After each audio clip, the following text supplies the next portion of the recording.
CWU members opens in the next couple of weeks, just a day before IDS, International Distribution Services, announces its full year results. So there's some curiosity about the timing of this expected announcement from Royal Mail.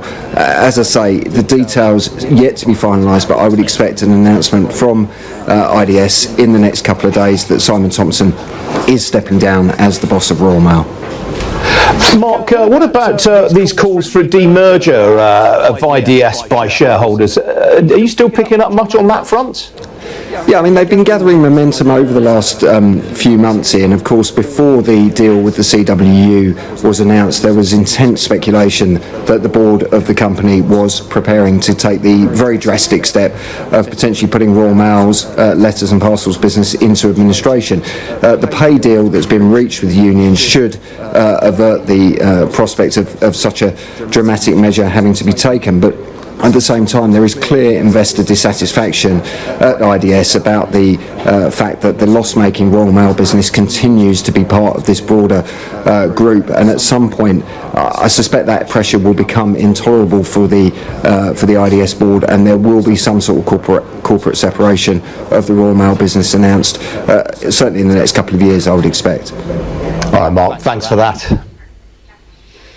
Now, it's nearly 6 years since the former Business Secretary Greg Clark unveiled his industrial strategy. It was promptly torn up by Boris Johnson's government, and since then the business department itself has been revamped. It's to that backdrop that a survey by Make UK, the body that represents UK manufacturers, has just found that a majority of companies believe there's never been a robust government vision for manufacturing. It's now calling for the establishment of a Royal Commission as a first starting point in the development of a long-term modern industrial strategy. Well, joining me now is Seamus Nevin. He's Make UK's chief economist. Seamus, welcome to you. What will a Royal Commission achieve? Hi Ian. Yeah, well, as you said, Make UK is calling for a Royal Commission because so many manufacturers say that we have never really had a long-term industrial strategy. Every major industrial economy in the world, from Germany to China, right now has an industrial strategy, and as was mentioned earlier on your programme, the United States, under the Inflation Reduction Act of the Biden administration, has committed $400 billion to its industrial strategy. The EU is doing something similar. So the absence of an industrial strategy in the UK is really leaving us behind, and 80% of manufacturers in the UK say it puts them at a competitive disadvantage. So what we want to see is a Royal Commission that hopefully can reach a broad cross-party consensus about what a long-term vision for UK manufacturing will be, so that we can set clear directions for investment strategy going forward. Well, you've just talked about the subsidies being showered on businesses by the US and the EU. I mean, an industrial strategy presumably is going to be more than just chucking subsidies out. Absolutely, and this isn't just a case of businesses coming cap in hand to government and asking for money. It's really more about setting a direction of travel. So when you look at the investment cycle of a typical UK manufacturer, it's about 7 years between the process of inception, when they first start exploring a potential investment, and the full implementation of that investment. Yet, as we've seen in recent years, many government schemes, though often well-intentioned and well-designed, they typically last for less than 2 years. So they're not lasting long enough for businesses to see the full benefit of that. So really what we want is commitment from government that we have determined something that is strategically important and that is worthwhile pursuing. I mean, under Boris Johnson, the government did announce a 10-point plan for a green industrial revolution. I mean, did that not amount to an industrial strategy of a kind? Well, if you look at the last 15 years as an example, when it comes to industrial strategy, we've had 15 different ministers or secretaries of state responsible for the various policy areas that would be included in an industrial strategy. We've had 7 different policies that could be described as an industrial strategy, and the primary department responsible for industrial strategy, the business department, has been restructured 5 times, and that's without getting into the game of tennis that is constantly being played between education and business as to whether apprenticeships and skills policy, as an example, is a responsibility of the education department or the business department. So what we really need is consistency, and once something is decided, to actually stick to it and see it through to fruition, because that's where I think the real benefit can be gained. Can all that be blamed laid at the government's door? I mean, part of that feels like it's just Whitehall turf wars. Some of it is, and this isn't about a party political point or even a government point. It's about setting the institutions in place. That's why we've asked for a Royal Commission, for a broad consensus, so that regardless of who is in power, we still have a consistency of vision. And also we've called for the re-establishment of the Industrial Strategy Council as an oversight body to monitor that policy, to see what can be learned from lessons previous, and to feed that institutional knowledge back into policy making in future, so that we know what's right and what works and what doesn't. What about Greg Clark's industrial strategy? I mean, did that actually have any good ideas in it, or was it just not given enough time by Johnson? Absolutely. I mean, when you look at the history of industrial strategy in recent times, we've done a lot of really good things, whether it be the super deduction of the previous budget, or the sector deals brought in under Greg Clark. The real problem is not that we haven't done good things, because often we have. It's just that we don't stick to them when we do. We want to see those commitments maintained, so that businesses can reap the real rewards. Yeah, you want a creation of an industrial strategy council. What sort of people would be on that? Well, the idea would be that it would be all relevant stakeholders, so business groups, major manufacturers, government ministers, think tanks perhaps, anybody with relevant expertise. The point is to ensure that we have as much knowledge and information as possible to make the best decisions in the strategic interests of the country. And I think the other aspect of this is it's not just about businesses in the short term. When it comes to the UK and its longer term vision, it was absolutely right for the government to focus on securing trade continuity agreements with many of our international partners after we left the European Union a couple of years ago. What we want to see now is that a focus not just on the quantity of agreements, but the quality of agreements. And doing that will require a clear knowledge and understanding of what it is that we're asking as our strategic objectives and what are our defensive objectives. So what are we looking to gain and what are we willing to sacrifice in exchange for those? And part of that will be hugely important to understanding where the investments should be made and underpinning any industrial decision making. All right, Jemis, good to see you this morning. Thank you. Thanks, Ian. Still to come here on Ian King Live. We'll have a look at how global markets are doing this Tuesday morning. Stay tuned.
Hi everyone, it's your girl BB Clement, the author of How to Go From Employee to Entrepreneur and the host of your weekly business show, BB Means Business, the show where we discuss everything you ever wanted to know about business but you were afraid to ask.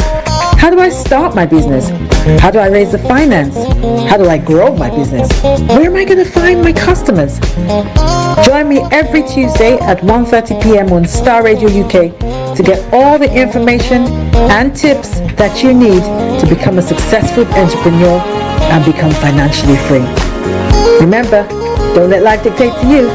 Rather, put your signature on life.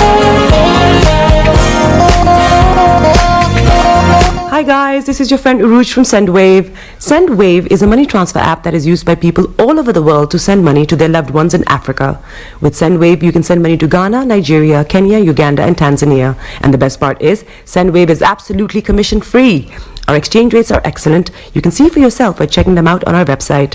So how do you use SendWave? SendWave is an app that you can download onto your phone from the App Store or Google Play Store. The app is free to download. to finish close to its best level since January last year. That was on the back of some decent company results. It was all fairly soggy elsewhere. In Europe, markets have been in negative territory so far this morning. As you can see, all the main continental European indices in the red right now. Talking points today include Daimler Truck. It's off some 3.5% in Frankfurt. That's after it left its year-end forecasts unchanged. Well, here in London, the FTSE 100 is also in negative territory, off 1/3 of 1% right now. There are some gainers to mention, though, and the education firm Pearson is the leading one of them in the index. It's ahead by some 3%. That's following a presentation in which it outlined how it's making use of generative AI. Investors have been very anxious on what that might mean for Pearson in the last couple of weeks or so. On the downside, the student housing group Unite Group, the shares off there nearly 2.75%. That is on adverse broker comment. Outside the FTSE 100 was a real trio of mid-caps in the wars this morning. The building products group Marshalls is off some 10.5% right now following a profits warning, while the insurer Direct Line is some 6% lower. That's on a downbeat trading update. Meanwhile, at the bottom of the screen there, Victrex, the polymers group, their shares off 10.25%. That's after its results came in below expectations. Not a lot of cheer in the mid 250 this morning. As for the currencies, well, sterling on Monday hit its highest level against the US dollar since April last year. It's given up a little bit of those gains this morning. Actually, it's more or less unchanged right now against the greenback. The pound also up 1/5 of 1% right now against the euro. As for single currency, it's off 1/4 of 1% against the dollar. As for the oil price, well, that rallied sharply on Friday ahead of some strong US jobs data, and it's consolidated those gains yesterday, but not today. It's given back some of those gains. Barrel of Brent crude will currently set you back $76.36 a barrel. That is off 4/5 of 1%. Well, joining me this morning is Guy Foster. He's Chief Strategist at RBC Brewin Dolphin. Guy, good to see you this morning. While the UK was getting itself excited about the coronation on Friday afternoon, there were some very, very strong US jobs numbers. Morning, Ian. Thanks for having me on. Yes, so that was Friday. We did have these jobs numbers. These are the most exciting moment of any month for anyone in investment strategy. Even though the numbers tend to be revised and such like, they are a really good gauge for the factors that drive consumer spending in the US, and that makes up the majority of GDP and is very globally influential as well. So as you say, the numbers actually were quite strong. I think we probably shouldn't get too excited by that. They tended to be a bit better than expected month after month after month. But there's a few metrics that are key here. So how many new jobs were created? So that was a strong figure. That obviously the more people in work, the more able they are to spend. Also, how much are they getting paid? So actually wages were a little bit stronger than had been expected. In fact, a slight acceleration in wage growth. And that's something which I think people have been expecting to drift downwards. And then another key metric is the unemployment rate. So this is essentially how many people could be drawn into jobs. And that actually edged slightly lower. Now, over the last year, that would have been bad news. Because people have been much more focused on inflation than on economic growth. And so it was interesting to see how the market greeted these numbers as being quite good news, which just shows how people are more concerned now going forwards about a recession than they are about a resumption in the kind of price increases that we've been seeing over the last year or so. Absolutely. Would that explain why the dollar has been somewhat... I mean, you would expect the dollar to rally on these numbers, and it's not really done so. Not a huge amount, no. And I think a lot of that, what's going on there is the difference between what's going on in Europe, what's going on in the UK, and what's going on in the US. When we talk about one currency, we can only really measure it in terms of other currencies. So we've had similar sorts of data elsewhere. And there's a kind of global trend. I know you've been talking about consumer spending a lot already this morning, and it has been very interesting to note. Consumers are generally holding up okay. What you're seeing is the mix of their spending shifting, particularly away from goods towards more services, particularly away from the kinds of things, showing a bit more pressure, I think, for lower income earners maybe than higher income earners, who are proving quite resilient in this environment. Now, we get interest rate decision from the Bank of England last week. We got rises last week from the ECB and the Fed. Do you expect the Bank of England to follow suit this week? I do expect that, yes, absolutely. But I think the focus is not so much on what happens this meeting. It's what happens in future meetings, because the UK, as we all know, has higher inflation than other regions. A lot of that has to do with the particular nuances of how our utilities bills work here, and so I think we will see that in a couple of weeks' time. We will see actually UK inflation at last start to come down a bit more meaningfully than we've seen so far. But ultimately, with employment still quite strong, even though you're starting to see a bit of moderation in spending, it's very difficult for the Bank of England not to keep raising interest rates. Guy, got to leave it there, I'm afraid. Good to see you this morning. Thank you. Still to come here on Ian King Live, calls from the Chartered Management Institute for companies to cut back on the alcohol served at work parties. I'll be speaking next to its CEO.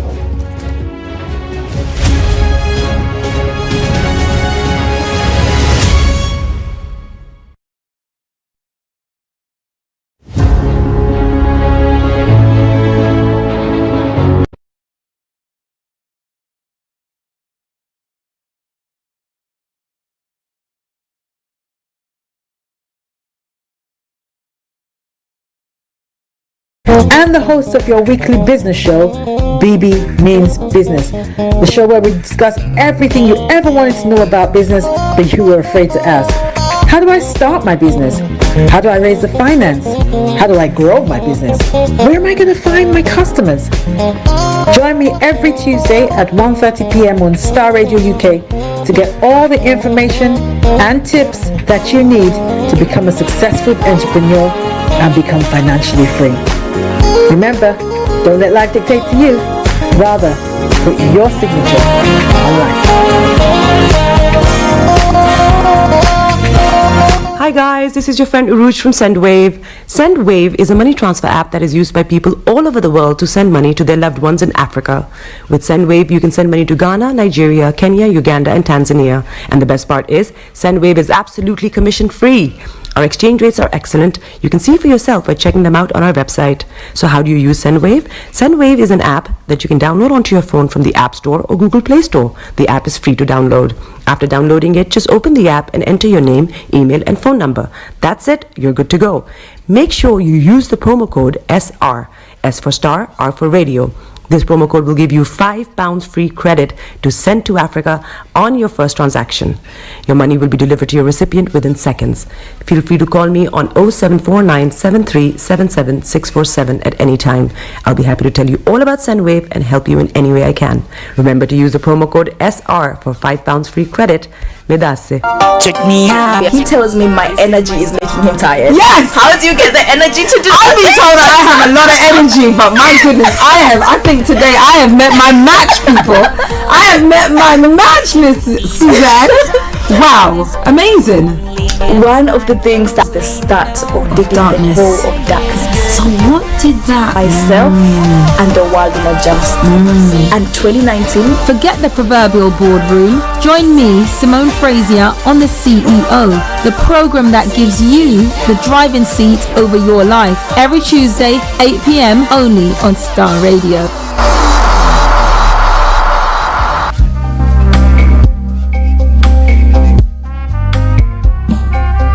Are you looking for the fastest, reliable, and trustworthy door-to-door shipment company? Well, look no further. When was the last time your family received a shipment back in Ghana on time and in time? You are not sure? Well, Lamb Shippers, we pride ourselves with being the fastest, reliable, and trustworthy shippers you can use. You are assured of a prompt pickup anywhere in the UK by our personnel. They also make sure your items are well packaged to get to its destination in time. When it comes to door-to-door shipment, look no further. Well, Lamb Shippers, contact us on 07939009321 or 07498911820. Or you can visit our website www.welllamp.co.uk.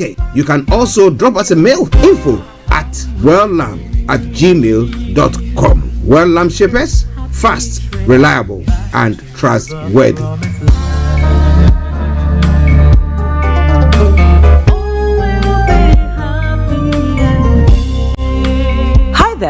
Are you dreaming of owning your own house in Ghana? Then you will need a well-documented piece of land that is free from troubles. I highly recommend My Africa Property for any size of land that you will need. With My Africa Property, lands are available in Pram, Sopoli, Tohenia, Ogome, Dodova, Winneba, and many other locations at affordable prices. These locations are about an hour away from the airport, only 35 minutes from the motorway, 10 minutes drive from Central University College, 10 minutes drive to the beach, and close to Pram Senior High School and Ghana Men's Soccer Center of Excellence. For more details, visit our website www.myafricaproperty.com or call our UK office on 0208 123 2523. For our US and Canada offices, call us on +1 585 184 994145. You can also email us at ghana@myafricaproperty.com. Tune in to On Point here on Starr Radio UK with Empress Regina every Monday at 5 p.m. GMT.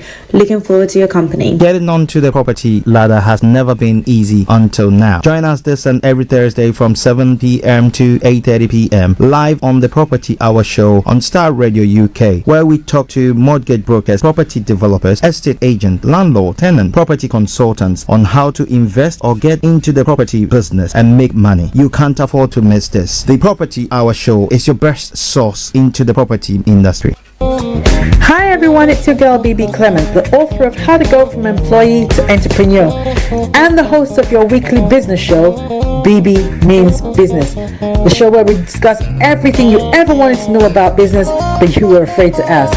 How do I start my business? How do I raise the finance? How do I grow my business? Where am I going to find my customers?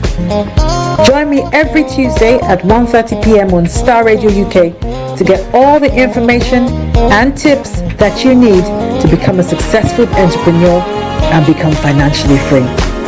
Remember, don't let life dictate to you. Rather, put your signature on life. Hi guys, this is your friend Uruj from SendWave. SendWave is a money transfer app that is used by people all over the world to send money to their loved ones in Africa. With SendWave, you can send money to Ghana, Nigeria, Kenya, Uganda, and Tanzania. And the best part is, SendWave is absolutely commission free. Our exchange rates are excellent. You can see for yourself by checking them out on our website. So how do you use SendWave? SendWave is an app that you can download onto your phone from the App Store or Google Play Store. The app is free to download.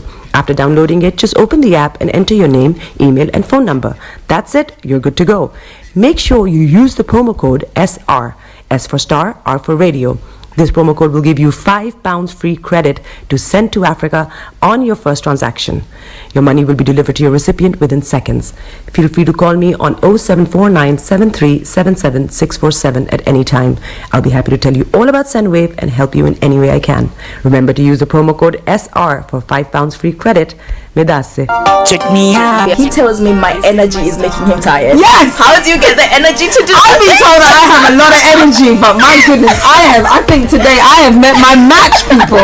I have met my matchless Suzanne. Wow, amazing. One of the things that's the start of the darkness. The hole of darkness. So what did that Myself and the world will adjust. And 2019. Forget the proverbial boardroom. Join me, Simone Frazier, on the CEO, the program that gives you the driving seat over your life. Every Tuesday, 8 p.m. only on Starr Radio.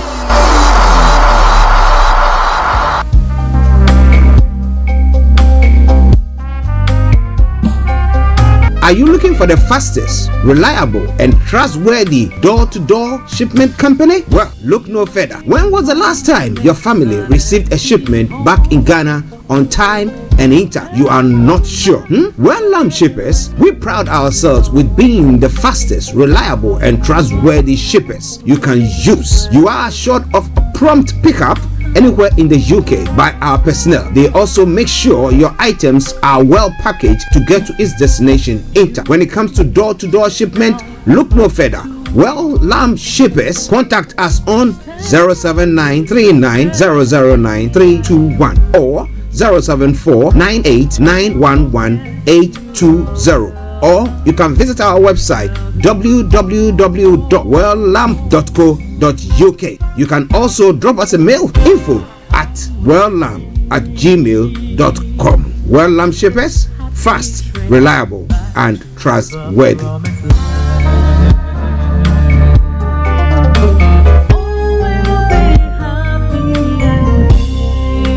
Hi there.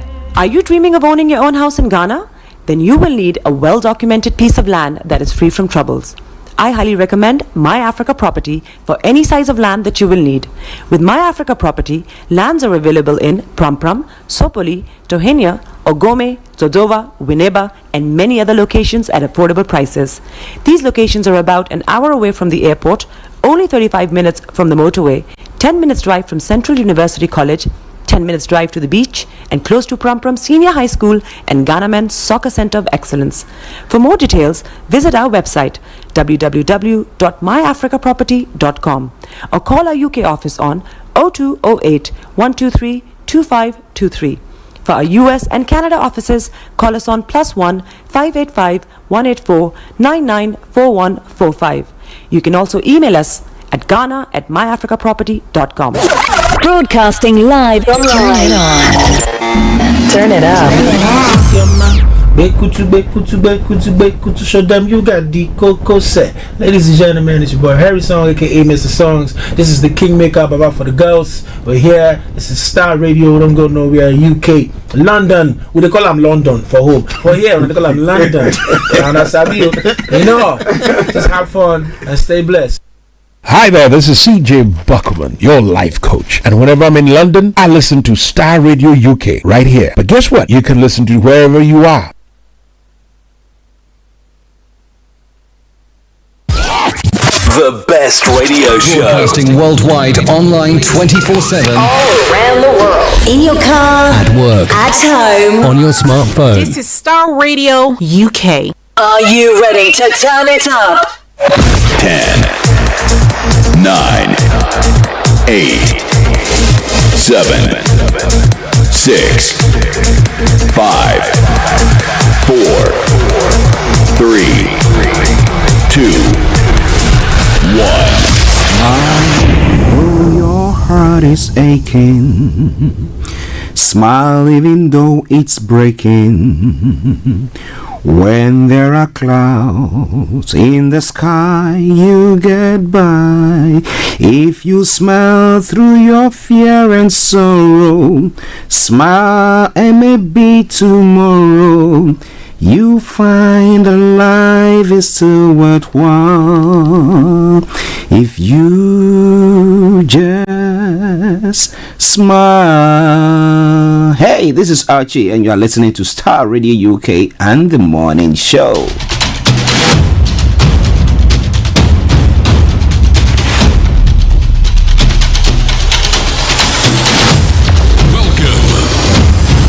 This is Starr Radio. This is UK. Starr Radio UK. This is Starr Radio UK. Welcome.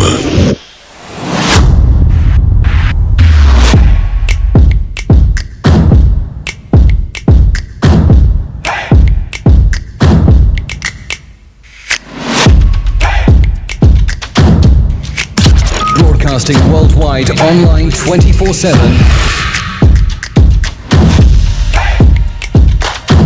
Enlighten your day with Starr Radio.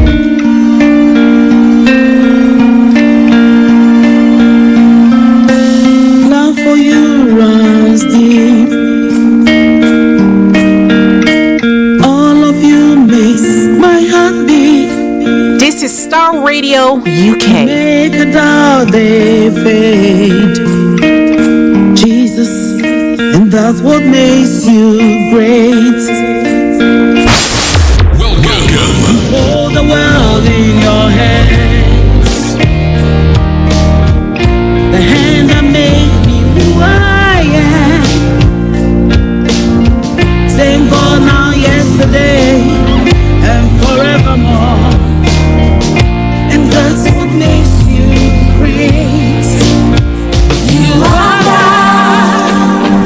You will never change.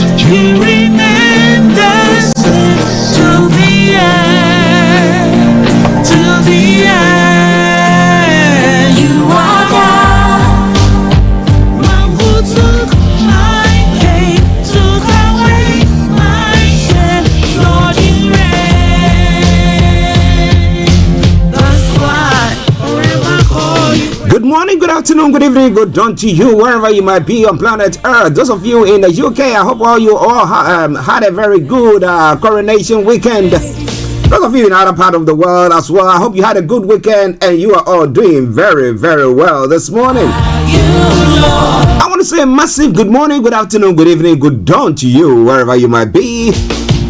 And again, welcome to the Starr Radio UK Tuesday edition of the morning show. Today is the 9th day of the 5th month, that is May 2023, with the time now 10:44 from the House of London. I remain yours sincerely, the one and only. Archie. But this morning I'll be with my colleague and co-presenter, Mr. Olayomi Koiki. And you listening to me as well. But let me say good morning to Yummy and to Mr. Frank Davids, who is out of the studio today, and then to Mr. Francis Guy as well, my able producer. I hope you all are doing very, very well, gentlemen. And to the one and only HRH Linda Palian all the way in Cyprus, massive good morning to you. Let me say good morning to Mr. Mali Dramani Mahanma as well. Good morning to you. And then to Felix all the way in Aberdeen, Kojo D, good morning to you as well. Anthony Adedeji, Olakunle, Bishop Adesina, Pastor Momo, Pastor Chidi, and all you wonderful people. If I want to mention the names, yeah, it will be so much. But let me say good morning also to our special envoy in Moscow, Tassino. We are doing very, very well as well. Oh, protocol observed, and I say once again, welcome to the Tuesday edition of the morning show. Great are you, Lord. Great are you, Lord. But go one step further by sharing the broadcast with your friends and loved ones and invite them to like our pages as well. We're transmitting live on all the social media platforms and on our own apps. So you go to the App Store, just look for Starr Radio Global and just download it. It is for free. Okay, so for those of you who have tuned in for the first time on a Tuesday, this is how the program will go. I'm going to bring you the quote for the day. The weather forecast will follow suit. And then we'll from there look at some of the travel updates as well. From then, we'll be looking at the global trotting, the news that is making the rounds across the globe, known as global trotting, from archaeology to zoology, from Accra to Zanzibar. If it's making the headlines, as we say there, we're going to be touching on that. And then we continue at 11 o'clock with Mr. Olayomi Koiki bringing you updates from Nigeria. After that, at 12 o'clock, the lines are open for you to add your voice to the discussions. But the program will be brought to an end at 12:30. Because this afternoon, BB Clement is coming your way with a mega program this afternoon exactly at 1:30. So we'll be preparing the grounds for her to get in, to usher her in onto the program. So this afternoon, don't touch the dial at all because it's going to be... Now you want to find that, go to your Google and then put in it will tell you what that is. Okay, let's crack on. Now the quote for the day says that on a daily basis you either consciously or unconsciously choose between success and failure through your thoughts, actions and inaction. So what are you thinking today? Do you think whatever decision you are making today is going to be auguring well for you? What do you think? That is what's going to happen though. So make sure that your thoughts, your deeds, and your actions and inactions are all coming together to form what tomorrow is going to be like for you. So get up and do something. Took away my shame, Lord, you Starr Radio UK. I'm moving on straight to the weather front. Let me tell you what is happening on the weather front today. Yeah, it's gonna be mixed bag there, you know. Wow. Now, today we'll see a mix of variable cloud, sunny spells and showers in the afternoon. A few thunderstorms will develop, but it will turn drier and sunnier by the end of the day. Now, tonight will be largely clear with very little in the way of cloud. By dawn, some will see cloud approaching from the west, a slightly chillier night. Top temperature is going to be 17 degrees. The lowest is going to be 10 degrees. UV level is going to be low. Pollen level is going to be moderate and pollution is going to be low. Sunset 2036 and 7 for tomorrow morning 05:19 hours. And that brings us to the end of the weather forecast. Let's take a quick break, and once we come back, I'll bring you the travel update. Stay tuned and don't you go away. Hi everyone, it's your girl BB Clement, the author of How to Go from Employee to Entrepreneur and the host of your weekly business show, BB Means Business, the show where we discuss everything you ever wanted to know about business but you were afraid to ask. How do I start my business? How do I raise the finance? How do I grow my business? Where am I going to find my customers? Join me every Tuesday at 1:30 p.m. on Starr Radio UK to get all the information and tips that you need to become a successful entrepreneur and become financially free. Remember, don't let life dictate to you. Rather, put your signature on life.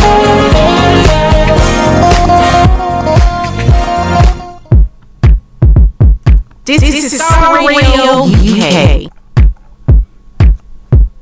All right, so keep your eyes on the roads. Keep your eyes on the roads. So keeping updated. I promise I'm on the Starr Radio Travel App that comes to where every weekday from 10:40. It's now 10:50. So it's going to be a snappy one. So wherever you are, just stay tuned. In the on the underground this morning, yes, on the Metropolitan line has got minor delays. That aside, all the others good service there. DLR, London Tramlink, and London Overground good service there as well. Now moving on straight to the major roads in London. A1, A41, Blackwall Tunnel, and North Circular A406 has got serious delays. If you can avoid it, do your best to do so. On the river bus this morning, I can tell you shortly good service throughout. And then moving on straight to the London cable car, good service there as well.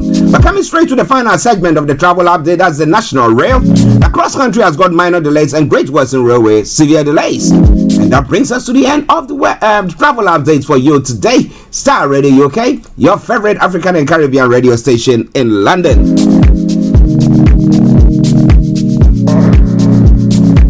This is Starr Radio UK. Okay, so it is now time for us to go global trotting. Yes, so wherever you are, don't touch the dial. This is Starr Radio UK. In your car, at work, at home, on your smartphone. Enlighten your day with Starr Radio. Okay, so what's happening from across the globe? Let me tell you some of the issues that is happening in Nigeria. Because when Yomi joins in, we're going to be looking into details. Well, these are some of them that he has posted. Nigeria versus Burkina Faso as race for Cameroon's successor begins tomorrow. Well, we'll tell you more about that.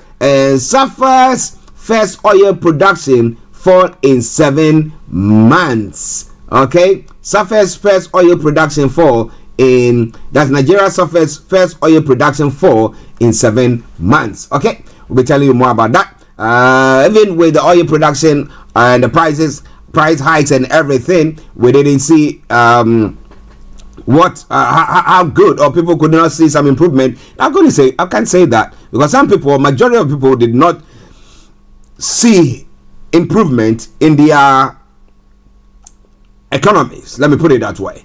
But now that the prices are falling, or Nigeria is suffering first oil production fall, and the prices of oil has dropped a bit, I don't know how it's going to pan out for the country as a whole, but we'll tell you more about that. Buhari reacts to the death of former Senate President Namani's wife. Okay, and tight security as Supreme Court rules on Adeleke Oyetole's case today. And some breaking news. Okay, that's in Osun State. That's tight security there. That's some of the breaking news coming from there. And tribunal strikes out petition against Tinubu and gives reasons. Well, that was what took place yesterday, but we're going to be looking into that.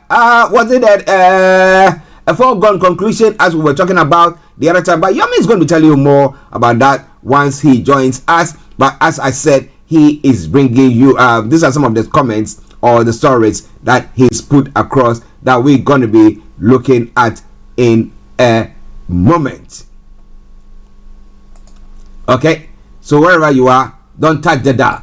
More from there going to be coming your way. But moving on straight to some other stories making the rounds this morning. Senegal court increases sentence to 6 months against opposition figure Osman Sonko. Now he has 6 days from the notification of the decision to appeal. If he does not exercise this extraordinary remedy, it is clear that the decision is going to stand. But what do you think?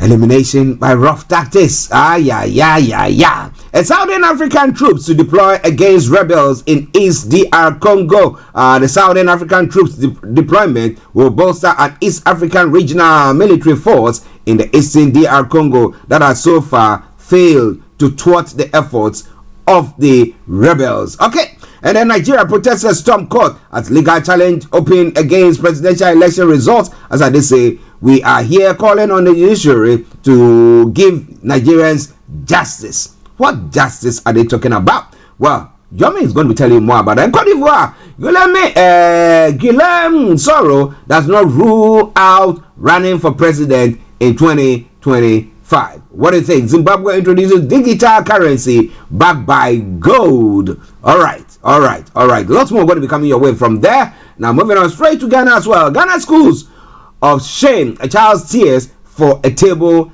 and a chair. You see them lying prostrate. I think their parents don't have the means to even buy them desks. They're not supposed to be providing that. The schools are supposed to. But well, they go to the classroom. If you look at the pictures that I'm looking at, they are lying down as if they are watching. You know, back in the day when we had we go to our front rooms back in the day, and our parents sit in the sofas. We don't want to. We just lie down on the carpet, and then we'll be watching telly. So we lie prostrate, and that is how people are lying down saying they are studying. By the time they finish, the pain that they will suffer in their necks. Hey! Alright then. I am available if my ideas are still needed. Professor Frimpong Boateng is saying. Some were saying that he could have called the shot whilst he was in there to try to resign because of everything that was going, but he didn't. So why didn't he? But now he's saying that he's available. Maybe if his expertise is needed, I don't know whether in the health field or in the remedying of the Galamsey issue. But well, I think this seems to be more of Galamsey, as I did say earlier on. But it's all coming your way from Starr Radio UK. Now, postpone presidential primaries over flawed register. That's what the first team are saying. Are they calling it foul before the whole thing begins? Well, yesterday we had KB Bossman bringing you the Faith Talk on a special production, and then he had some of the NDC stewards who were there debating the primary elections there. But what do you think about all that? Lots more going to be coming your way. The youth needs jobs. Agri sector holds the key. Dr. Efriye Akoto is saying, well, they all say the same thing, but what are they going to be doing? EPA to close down unlicensed churches. Well, that is going to be an interesting one. That is going to be an interesting one, and I'm going to be bringing that to you. The Environmental Protection Agency has disclosed that it will close down churches operating without a permit in the Volta region. Do you think that needs to stretch across the country, where noise pollution has been the order of the day? There's one church in that corner, there's one church in that corner, and everybody's making their noise and thinking that, well, we have to be making a joyful noise unto God, not taking into cognizance what others who are close by, living close by, are suffering. But what do you think about all that? Lots more going to be coming your way from there. It is Starr Radio UK. There's freedom of worship, but freedom comes with responsibility. So you cannot, when your freedom ends, where your freedom ends, that's where somebody's freedom starts as well. But what do you think about all that?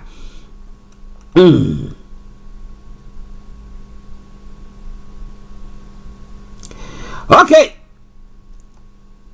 One other story. A comini Lantevadapoy 8,000 cement 4 times presidents misspoke. Okay, we're going to be, it's a public speaking. It's a main trait for every politician because of the need to effectively pass on one's message to their audiences, and if need be, charge up crowds during campaigns. The political figures have often ended up slipping at one time or the other during their public deliveries. But we'll tell you more about what has been said during the course of the program. When we come to other parts of the world as well, what is happening there? 2 minutes to the top of the hour. That's 2 minutes to 11. Now, Putin says world at turning point in Moscow's Victory Day speech. Now, yesterday when they were doing their rehearsal, I saw the soldiers, they were all marching or walking as if they were mimicking Putin's way of walking. You see the way that he walks and then slants to the left or stuff like that. Yeah, man. Well, the rest of it, I was like, oh, really? Okay. Former Pakistan Prime Minister Imran Khan arrested by paramilitary officers at court in Islamabad. His party is saying that is breaking news coming through. I'm going to bring you more on that front during the course of the program. Law behind coronation.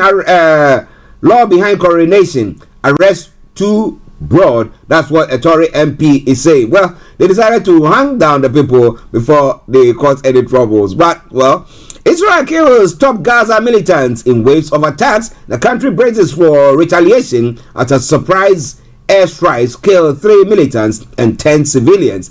There are some stories making the rounds there as well. It's all coming away from Starr Radio UK, your favorite African and Caribbean radio station in London. Interestingly, pharmacists to prescribe antibiotics instead of GPs. Hey! The pharmacists will be able to prescribe drugs for 7 common ailments, including sore throats and earaches. Well, this and a lot more going to be coming your way, but there's been an introduction. I don't know. We'll try to get our money man or anyone in that field. I think KB Bossman and Vicky Newton will be doing justice to that. Deposit-free mortgage aimed at renters launched. The product requires a good credit history, but does not need the financial backing of family or friends. We'll be looking into that and be telling you more about that. It's all coming away from Starr Radio UK. It is your favorite African and Caribbean radio station in London. Stay tuned and don't you go away. Enjoy this music whilst I get Miss Olayomi Koiki geared up to come in. Everlasting to Everlasting by Chodora Gospel.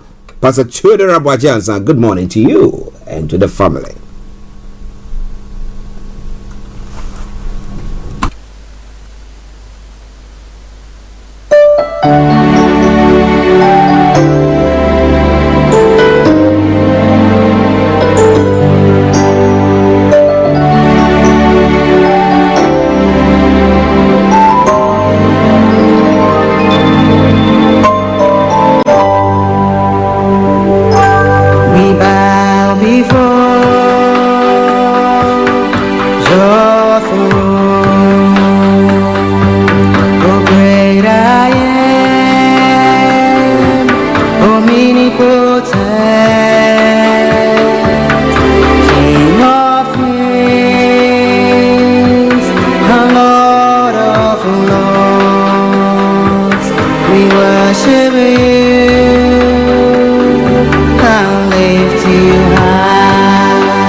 your girl BB Clement, the author of How to Go from Employee to Entrepreneur, and the host of your weekly business show, BB Means Business, the show where we discuss everything you ever wanted to know about business but you were afraid to ask.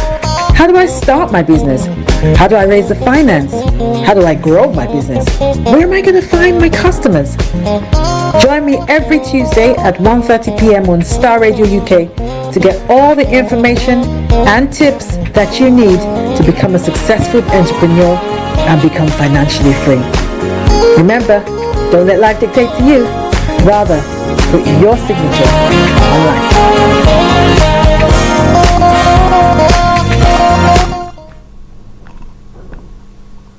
Everywhere you go, Afrobeat reggae dancehall taking over. Everywhere you go, Afrobeat reggae dancehall taking over. Yo, what's up, people? This is a boy Raskin Bobo One. Tune in every day, every night at the Starr Radio UK with the big man them Archie. When I say Orta, you say fire. Welcome back to the program Starr Radio UK, your favorite African and Caribbean radio station in London, bringing the time now to 7 minutes past the top of the hour, and it is the edition of the morning show. And you know, at this juncture we'll be having the one and only Mr. Olayomi Koiki, the White Lion, in the house as well in our North London studios, and he's already there, ready to fire on all cylinders. And let me say, Yomi, good morning to you. A very good morning to you back in the studio, Mr. Archie. Good morning, Frank. Good morning to everyone that has also joined us, and welcome once again after the long weekend break, and likewise, you know, so many other activities. It's good to be back. It is the Tuesday edition, 7 minutes past, like you say. Same time with Nigeria, because you know, the British timing is sometimes a little bit confusing, but since you know, the British colonized Nigeria, we tend to be working on almost same time, apart from during the winter when we are 1 hour ahead of them.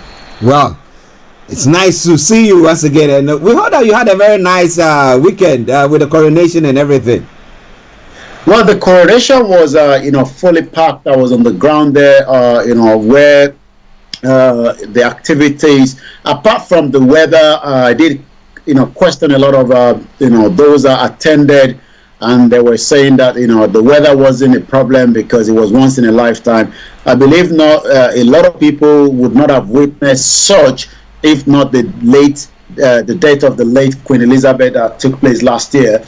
She was on the throne for a very long time. She was actually, you know, the queen in 1950. So it's almost a very, very long time that we've seen this kind of coronation. But as we do know, you know, the British have done so much other events that have been projected to the international community. When we talk about, you know, the different weddings, like the wedding of Diana herself, you know, was one of the most watched around the world. But I believe about 20 million people were watching these from different parts of the world.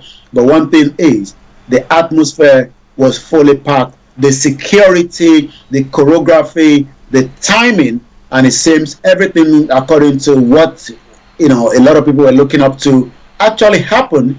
But the question is, can we put this in practice in African countries, in Nigeria, where event can start with so much timing, and then everybody can still go back home without minimal disruption? And I did say I was on the ground for a very, very long period of time, and you could still tell that the whole of London was not completely shut down. Well, it's interesting because that's what we experience here. Bishop Adesina Adeyemo, good morning to you. Say morning to you, Starr Radio UK. Good morning to you, my Bishop. I hope you are doing very, very well and had a nice weekend. We thank God Nigeria has not happened to you, as we say on this platform. Okay, now you've spoken about when it comes to how we organize things and how things are organized back in Nigeria. But did you see the president, Nigerian president? Yes, he's still the president until the 29th. Did you see him? Well, you know, we couldn't get a glimpse of him, but I believe the only picture of him was not very, very clear. You know, as you could tell that there was quite a lot of guests from different parts of the world, but I couldn't have opportunity to see him. But like I said, we do know that he was right there in the Westminster Abbey where the event was taking place. Now, let me ask you one question. I mean, that is digressing a bit, but you look at is it the Gabonese president Omar Bongo one of them, he came in and I think he suffered a stroke, and you saw him walking with a stick, and virtually you see he was struggling to walk. And I was asking myself the question, there are other people, weren't there anyone in his cabinet who could have come to represent the country? How do you see that? Do you think that is more of a devotion? Oh yes, I'm devoted to, represent my country. That's what he was doing. So what do you think? Well, it depends on which part of the argument that you might want to look at. Some might say that and if he's got stroke, does that mean it has to end his world? In as much as some of us are healthy, we all pray for a good health, and if he's not fit, in terms of from the view of others, does not mean that he doesn't have the right to participate as in this condition. I mean, we might look at it because we've seen Africa from the perspective of some of the leaders that are not meant to be there. But when you bring it back close home, you remember that we had the Home Secretary David Blanket that was moving around with his dogs, and he was there for a very long time. I mean, his own situation, we didn't know what actually led to the partial stroke, but I believe from different arguments, some might say he's still doing what he has to do, even though some might disagree with that.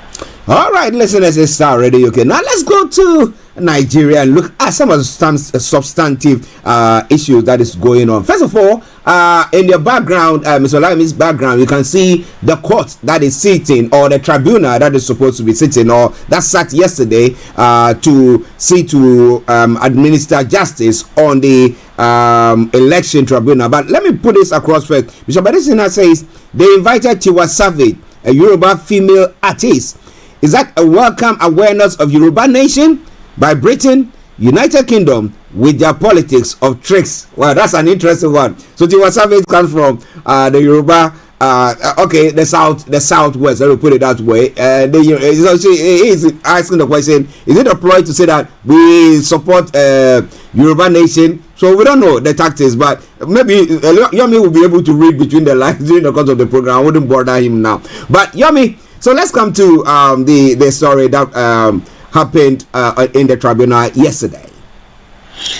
Well, it's going to be one of the most fully focused when it comes to the history of Nigeria, because for the last 24 years we've always seen two presidential aspirants, and either one lose and one doesn't get satisfied, then end up going to court. It's not the first time that tribunal, is being set up, in different part of the country. As I speak to you right now, we will be getting a judgment from the Osun State, which is a different thing, which is state level, between the current governor Adeleke and the previous one Oyetola before the end of today. But coming back to the presidential poll, the 5 justices that are sitting on Atiku Obi and against the petition of one person, that's Bola Ahmed Tinubu. To the right hand, to the left hand side is Justice Bello, Justice Ugo, Justice Bolaji Yusuf, Justice Ada, and Justice Tassamani.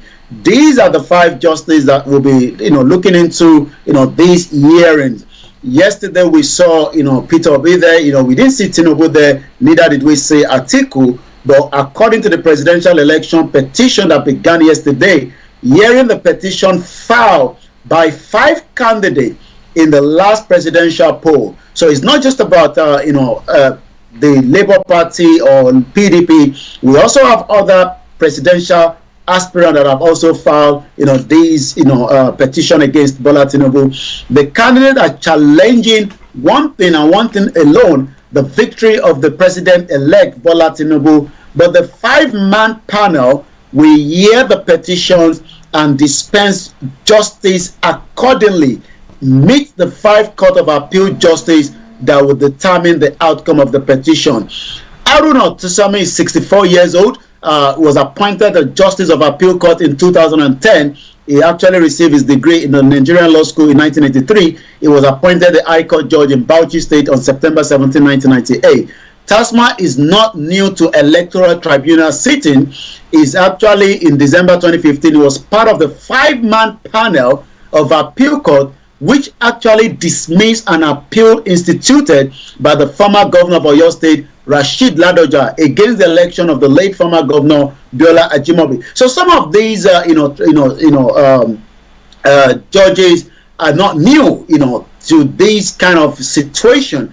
But Nigerians' expectation is quite high. Let's talk about one of the more of the justice there, Justice Stephen Johan Ada. And just to give you, Justice Stephen Ada is the one to the fourth. When you count it from the left-hand side of my screen, for those that are watching us, back home, Justice Stephen Johan Ada, also 66 years old justice from Asaba Division Court of Appeal. He actually graduated as well in 1982. He hails from Kogi State. He was appointed as a judge of the Federal High Court on November 12, 1998. He was also part of the justice promoted to the appeal court in 2012. One of his landmark judgments was delivered in an appeal that was filed by the EFCC, the Economic Financial Crimes, in 2020 against a trial court decision which partially upheld the no-case submission filed by the former President Goodluck Jonathan cousin, Robert Azebola. Ada led the panel that also affirmed Enugu State Ifeanyi Uba as a senator after he was sacked over the alleged certificate forgery. So you can see that the first two justices that we've given a background probably can upturn things or probably favor Tinubu as the continued president-elect, while the whole inauguration is still in a top gear because invitation is already out, because I've already seen that invitation sent to me from Abuja. Okay, listeners, it is Star Radio UK. Now let's talk about these two. One of the still on the tribunal, the case that the tribunal actually threw out, or Justice Chamani threw out a petition from the Action Alliance. Now, who are the Action Alliance people? Well, Action Alliance is just one of the so many political party in Nigeria. They are also a member of the political party which was founded under the Action Alliance Party in Nigeria. The Action Group was a Nigerian nationalist political party that was established in Ibadan on the 21st of March 1951 by the late Chief Oba Femi Awolowo. But the Action Alliance, just as like I said, some have already pulled out, while some are still maintaining that they will go ahead, in finding a final situation. The court actually, started at about 9:14 a.m. up to 10:30 a.m. when they went on a short break. The court resumed at about 10:45 when the court sitting continued. Like we said, there were so many people out there. The Plateau State Governor was there, Simon Lalong, also introduced himself as Tinubu's representative. The AAC National Chairman Adekunle Omaje, which is announced appearance in the court as well at about 10:47. Action Alliance petition was called at about 10:46 a.m. So it's gonna take a lot, as much as we want the result out quickly, but it's not going to happen anytime soon. Wole Olanipe, Senior Advocate of Nigeria, announced appearance for Bola Tinubu, the president-elect, while at about 11 a.m., Abubakar Mahmood San announced appearance for INEC. So you can see that, not just the political party are bringing in their Senior Advocate of Nigeria, but we also have INEC also having representative, to come and argue on this as well. At 11:23 a.m., INEC lawyer Mr. Mahmood said he has no objection to the withdrawal of the petition of the AA, which is the Action Alliance that you talked about. Now, interestingly, do you think that maybe they've been spoken to by the APC to say, come on, leave that, we'll sort you out later on? Do you think it's something to do with that? Well, we know that there's a lot of movement when it comes to this kind of situation, because as much as Tinubu would have loved to have, Peter Obi and Atiku put that call through, and that would have, put his mind away from these. As much as also they believe that they won the election, it is not yet over until it's over. They normally say there was a game that was played, somewhere in another country where I did follow, and at about almost 30 seconds, the goalkeeper almost, conceded another goal, which made the game end into 1-1. But the situation with this right now is, we've never come to this stage where Nigerians are focused, and the reason for that is because there's a third force, and that third force cannot be overruled, which is Peter Obi. Well, listeners, it is Star Radio UK. It is your favorite African and Caribbean radio station in London. Mr. Olayomi Koiki in our North London studios. I'm Archie here in the South Studios, and we're bringing you updates from Nigeria. Okay, before we move on to the next story, Pastor Mo says we really wonder, pertaining to the Gabonese president's appearance at the coronation, who should have been resting in his home. He says we really wonder the mentality of Africans. He should have sent someone in his cabinet. Really, that's what he should have done. But well, he decided, well, I'm strong and able. Decided to come and show himself. So maybe he's being patriotic. What do you think about all that? Well, lots more. Feel free, post your comments, and we'll be bringing you more on that front. But let's go to Yomi for some of the other stories making the rounds. So what has been Peter Obi and Atiko's appearance? We know that it's Peter Obi who appeared in the courts yesterday, but what has been Atiko's comes remarks or anything of the sort with what is going on? Are they some sort of satisfied with what is going on at the moment? The compilation of the judges, because at times you look at the compilation and say that who have they actually put together to see to this case, and at times that actually put people in the mind that, look, we're not going to be having justice. What have been their reaction pertaining to the judges who are sitting on this case? Yomi. Well, Peter Obi has always said that he's not going to do anything contradictory to any other, and that's why there hasn't been any kind of protest from his side. We saw Atiku went out quickly, had a protest in front of the INEC. Peter Obi hasn't done anything of such. He believed that the court would do the needful with all the evidence that they have. At exactly 12:19 p.m. yesterday, the court calls Peter Obi's petition challenging Mr. Tinubu's victory. At about a minute after that, Mr. Obi also announced his appearance. At about a minute after that, Obiora Ifo, the Labour Party National Publicity Secretary, announced self as the Labour Party representative. And then, just about a minute after that, May Agba Muchi announced appearance on behalf of INEC. At 23 minutes past 12, Simon Lalong, the Plateau State Governor, announced appearance for APC. Is Tinubu going to appear? We don't know yet, but what we do know that he has a representative that was appearing. But at 12:24 p.m., the Labour Party lawyer Levi Uzuku announced appearance. But what we're going to find out is tomorrow, Wednesday, the court has adjourned Peter Obi's petition until tomorrow, where we'll be able to discuss further on that as well. Well, I know that information coming through says that Tinubu is to embark on another foreign trip. That's what his aides have revealed, and that is about 29 minutes ago. Information that came through. That means that there's a tendency that he will not appear in the courts at all. Well, I believe Tinubu, might probably be avoiding any kind of a court appearance. He will probably want to leave that, to some of his aid, out there.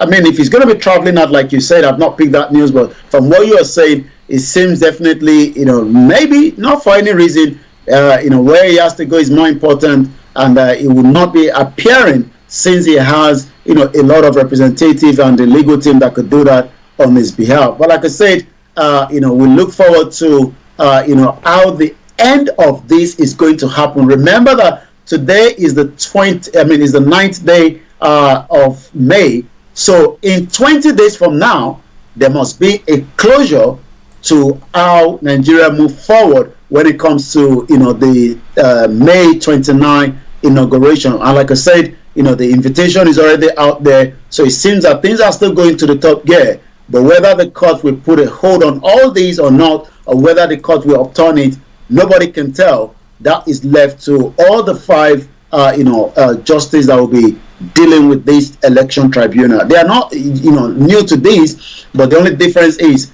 the expectation is quite high on them. Now, just a quick one for the sake of our listeners and viewers who don't hail from Nigeria, who are listening to us. Can you tell us about the compilation? Who and who are from where? Are you able to do that from the top of your head? You mean from the justice? Yeah, from the justices, yeah. Well, I mean, like we were giving, the background to them earlier. Let's see if we can pick that back up again. Once again, this is still, Star Radio UK. I think we have that. I know one was from Kogi State, like we did mention earlier. And the remaining 4, I'll be able to give you a little bit of them in just about a few minutes because we had them yet. So let's go to, we talked about the first 2. We talked about Justice Ada, and we already talked about Justice Tasama.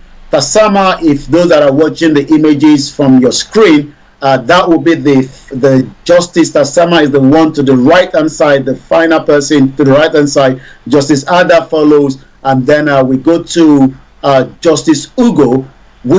Justice Ugo is from Bayelsa State. Justice Bulugo Moses Ugo from Bayelsa State, also born in 1965, just 5 years after the Nigerian independence.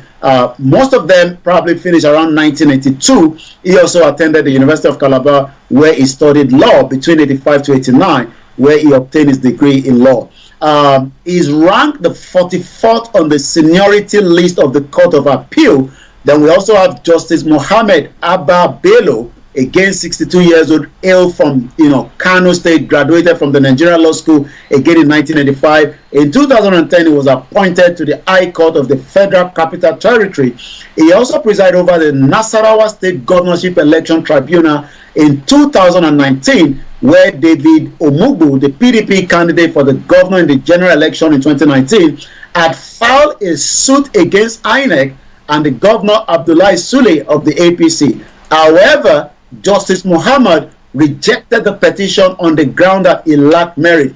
Is he going to be doing the same thing? We have to wait and see. And that is as all those that will be on the sitting for the next couple of days. Well, let's see what happens. But a straight reaction has come from one pastor by name, who is a leader of the INRI Evangelical Spiritual Church, Primate Elijah Ayodele, and he has warned judges against giving judgment that would disunite the country at the ongoing presidential election tribunal. So what is he talking about? Is he saying that, well, if they look at it and they know that it's glaring that maybe some underdealings or something went wrong there, they shouldn't make a pronouncement? Is that what he's trying to do? Primate Ayodele is just as so many of the different clerics that we have in Nigeria, and I'm just looking at some of the headlines that have come out from him in the past and recently. Let's go back to April 2023, 7th of April. The leader of the INRL Evangelical Spiritual Church, like you said, Primate Elijah Ayodele, on Friday revealed the state where some of the governors Ayodele named state where elected governors will be sacked. It seems that Nigerians, we love, to be given information like exposure. So, we're used to this spiritualism where, we have these, like a prophecy. Yeah. So prophecy is part of us. So, our Nigerians so much believe that. But according to him, on that Friday, revealed that a state where some elected governors can be sacked and replaced with a candidate of opposition. He also mentioned, PDP in Kaduna State, Isa Ashiru can reclaim his stolen mandate in the court. He also ensured that the sack of Uba Sani of the All Progressive as well. He disclosed in a statement. But the one that you're talking about, he actually says nobody can stop Tinubu's inauguration. Peter Obi will fail. That is the message he's coming back with. I don't know how he's been able to do that. Maybe God is speaking to him. And that's the reason why he's been able to get this information. But this information will have to be left to the justice to decide whether Obi fails or Obi loses or Atiku wins.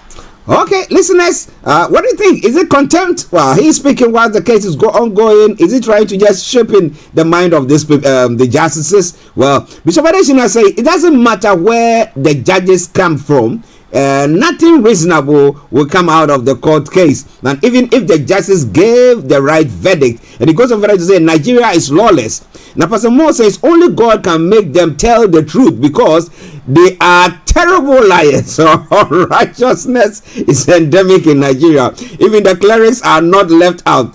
God, please set us free in this JN. Oh my goodness. Well, listen, let's start ready. Okay, let's go back to Yomi for the rest of the stories. Yomi. Well, again, as the rampaging of the terrorist activities continue in Nigeria, yesterday 40 worshippers were kidnapped, 15 escaped, 25 are still here. This incident happened again, during the church service yesterday at Kaduna Church. No fewer than 40 were reportedly, kidnapped by the terrorists on Sunday during the church service at Begi Baptist Church, Madala along Buruku, Barenji Road, Kaduna, in Chinku local government area of Kaduna. As the President Muhammadu Buhari, will be returning back to Nigeria after the coronation, and it's just about 20 more days before he hands over to the President-elect until things change over. The question would be, how are they going to deal, with these, consistent security situation in Nigeria? The chairman of the Christian Association of Nigeria, Kaduna State Chapter, Reverend John Joseph Ayaba, who confirmed the report, said the worshippers were in the Sunday service around 9:30 a.m. when they had gunshot very close to the church. The gunmen attacked the church and went away with them. I mean, you wonder how this all happened. Are they calling the security? Are they calling the police? And again, all this might be because we live in a society where, it takes about 7 minutes for the response to come through from a police. But when it's a gunshot, I think it takes a little bit less than that time so that they can neutralize whoever or whatever is happening in surrounding that. But according to the police spokesman of the state, the DSP Mohammed Jaliga, who was contacted, he promised to contact the DPO of the affected area for prompt action. Prompt action to get back those that have been kidnapped? Well, we don't know yet. Let's go back again. Many Nigerians see the night Senate as a rubber stamp. Yami, please, just before you go on that Senate story. Now, is there a chance where the churches or the place of worship, whether it's a mosque or a church place, whether they can have some sort of security? So we have the Amatekon in the southwest, okay? We don't know the other places, maybe in the north. Can they have some security of a sort so that people who are coming in are checked and people stand at the entrances of the worship places so that they can stop these ones? What are they thinking about security wise? Because if government is not doing it, that doesn't mean that your people will congregate and then the next moment they are kidnapped or whatever happens there. Well, the question has always been, whether the security is compromised. And if we go back to, I'm just going to give us, what Tiwa Danjuma actually told us, some few, years ago when they were discussing the insecurity in Nigeria. And this is what he had to say. Every one of us must rise up. The armed forces are not neutral. They collude. They collude. They collude with the armed bandits that kill people, kill Nigerians. They facilitate their movements. They cover them. If you are depending on the armed forces to stop the killings, you will all die one by one. So that literally means that, if we don't want to die one by one, we need to have our own kind of security system. And that was why, the situation of the Amotekun came up and some other security outfit. But in terms of private security can apply for, firearms to defend the church. But whether some of the churches are taking these proactive is another question. But let's also remind ourselves that we have a situation where some of the churches are not as strong to even have the kind of money. But sometimes it might be worth investing in that security because you might end up paying more money at the time that these individuals would have to be returned back. Yeah, it is sad, but I don't know. Pastor Mo is saying, kidnapping again, for God's sake. and a crying emoji there. Those of you watching us on the other platforms, feel free if you have any comments to post across. I will we'll make sure that we'll read them as well. But let's go to Yomi for the rest of the stories. Yomi, over to you. Well, it seems President Muhammadu Buhari for 8 years have enjoyed the Ninth Senate, as even Ahmed Lawan says Nigerians saw them as a rubber stamp. Our intention in preferring an engagement with the executive based on harmony and collaboration has been to better serve Nigeria. This is coming from the Senate President Ahmed Lawan says the Ninth National Assembly commitment to have a robust relationship with the executive has led many Nigerians to conclude that it is a rubber stamp. Mr. Lawan stated this while declaring the induction of the first batch of the new representatives in Abuja. He's not even meant to be there himself, but it seems that, as usual, the corruption within the Nigerian system has allowed him, because if you contest for any position like he has done under the presidential primaries, it should not even be contesting under the Senate again, but that has been manipulated. He explained that the Ninth Senate was mindful of the damaging effect of persistent conflict with the executive and its impact of the legislative as well. And that is also going on. It seems that Fashola is also saying that Nigerians should be grateful for President Muhammadu Buhari. Buhari built 8,938 housing units, 9,290 kilometers of roads for Nigerians, according to the former governor of Lagos State and the also current minister under President Muhammadu Buhari. President Buhari regime says it has delivered 8,938 housing units across 35 states and the FCT and the roads nationwide as well. This is coming from the Works and Housing Minister Babatunde Fashola yesterday in Abuja while presenting the scorecard of his stewardship in the regime's 8-year rule. Remember that last week about some 6 million naira that was missing between him and some of the government officials. He could not give a proper account of that. The theme of the scorecard was Tour of Duty of the Federal Republic of Nigeria, a time and economic resources report. Mr. Fashola said Mr. Buhari's 8-year regime targeted improving Nigerians' living conditions, reducing multidimensional poverty. He revealed that upon his appointment as minister, his target was to improve human lives by venturing into construction of long and neglected capital projects inherited from the previous administration. So that is the headline there, as Buhari built almost close to 9,000 homes, 9,000 kilometer roads as well, and would go straight to some of the other.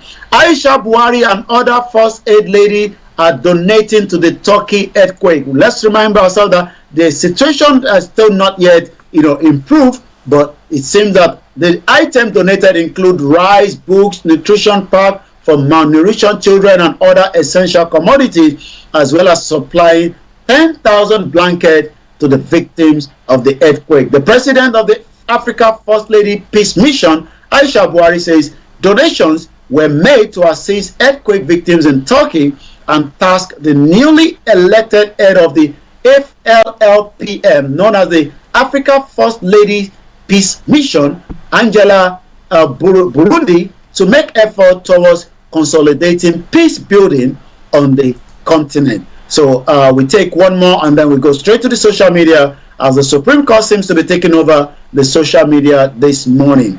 EFCC wants Nigeria brothers extradited to US over sextortion. The EFCC said the Nigerian brothers conspired to conduct sex-based extortion of an American minor and an adult in the United States of America must now be returned as well. This is coming from the Abuja division of the Federal High Court against 3 suspects: Samson Ogoshi, his brother Samuel, and Ezekiel Jamal Robert, over the alleged exploitation of minors and the production of child pornography. The FCC spokesman Wilson disclosed this yesterday in a statement. According to the anti-graft agency, the Ogochis and Mr. Ezekiel were indicted in the U.S. federal court on December last year on charges of exploitation of minors and production of child pornography, resulting in the death. We do know that Ike Ekweremadu has now been sentenced on Friday, and he will be with us in UK for some time while his sentence goes ahead, where he's going to be. The UK was urged to investigate the Nigerian politician before the organ trafficking plot is one of the headlines yesterday. Exclusive, former US intelligence analyst says he has warned authorities about activities of Ike Ekweremadu, according to the new report that is coming through, from these, the one of the papers here in UK. This is not in Nigeria. So from what we do know, a former US intelligence analyst warned the UK National Crime Agency, NCA, to investigate the activities of a senior Nigerian politician before he trafficked a man to London in an attempt to harvest his kidney, according to the Guardian can reveal.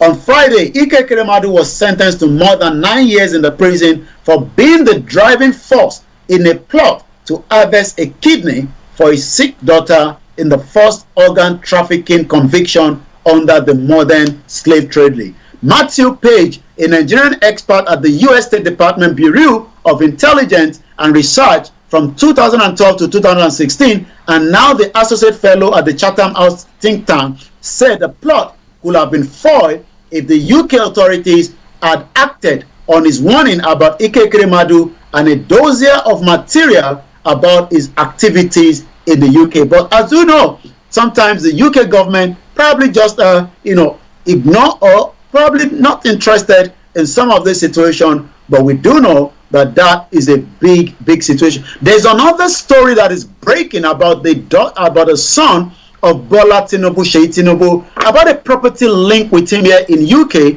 Let's listen to this coming from the Bloomberg that reported the news last week Tuesday. Nigeria, Africa's most populous country and the continent's largest economy. And on May 29th, a new president will take over. He is the 71-year-old Bola Tinubu. He has been active in Nigerian politics for decades, and he played a key role in bringing the ruling party to power 8 years ago. New documents reported by Bloomberg for the first time show that in late 2017, Tinubu's son acquired a mansion in North London for nearly $11 million.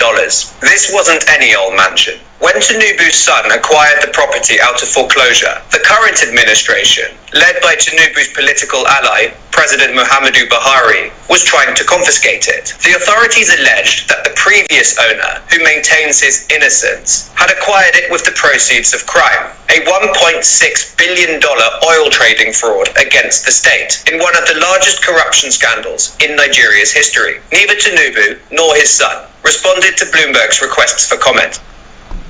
Well, we had the opportunity myself to visit this particular mansion that is being discussed on Saturday. Is at number 32 Grooves End Road.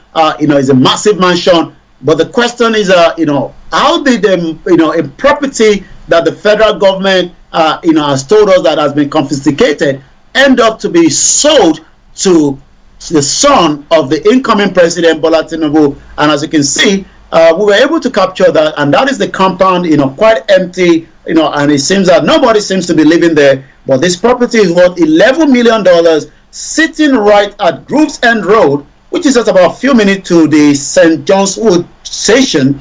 And like you say, corruption continue in Nigeria. So let's go straight to the social media, where we see that the Supreme Court is currently trending at about almost 188,000 at the moment, and that shows that Nigerians are really looking up to the result that is going to come out from these these petition that is currently going on. We do know also that Osun State election, like we said earlier, we know their fate later on today, and that will probably mean that whether Adeleke, the cousin to Davido, will continue as the governor of Osun State, or the previous governor will be taking over, as we know. These are some of the messages coming, especially from the former Senator Shehu Sani. Whatever is the outcome of the judgment, I am with Adeleke. he won the election, Shehu Shani. The Supreme Court will be delivering the judgment today, as we do know. Also, we do know that Nnamdi Kanu will be appearing in the court, according to what we do know, but we hope that, there's going to be a court case. Whether it's going to be appearing, I don't know yet. But what we are getting also is that we visited Onyedu Nnamdi Kanu today, after being the 8th day, which was yesterday, at the DSS headquarters to brief him on the Thursday scheduled hearing of appeal in his matter before the Supreme Court. So on Thursday, there will be a hearing matter on the case of Nnamdi Kanu versus the federal government, and we'll be reporting that, hopefully on Friday, if we could not get any of the details by Thursday during the the morning program. So we're going to be looking forward to that as well. We do know that the president has not made anything mentioning whether Nnamdi Kanu will be given a state pardon or he will be released. But what we know is that the legal team are saying that Nnamdi Kanu must be released because the judge have actually acquitted him of all the charges. But it seems that President Muhammadu Buhari is still not yet satisfied, even after the kidnap and the rendition of Nnamdi Kanu, as we do know. So that is on that, and then let's take more from what is trending on the social media this morning as well. Quite a lot, the petition tribunal seems to be the top mark with the Osun State as well. So all these outcomes we will find out. This week is special, according to Biafra Twitter. This week is special as Nigerians battle at the presidential election petition tribunal for Peter Obi, while the Biafrans battle at the Supreme Court for the unconditional release of Mazi Nnamdi Kanu as well. And then the last one that we look up to, which is some of what is trending again this morning, we talked about enough is enough. Likewise, Adeleke is trending. Adeleke is the current governor of Osun State.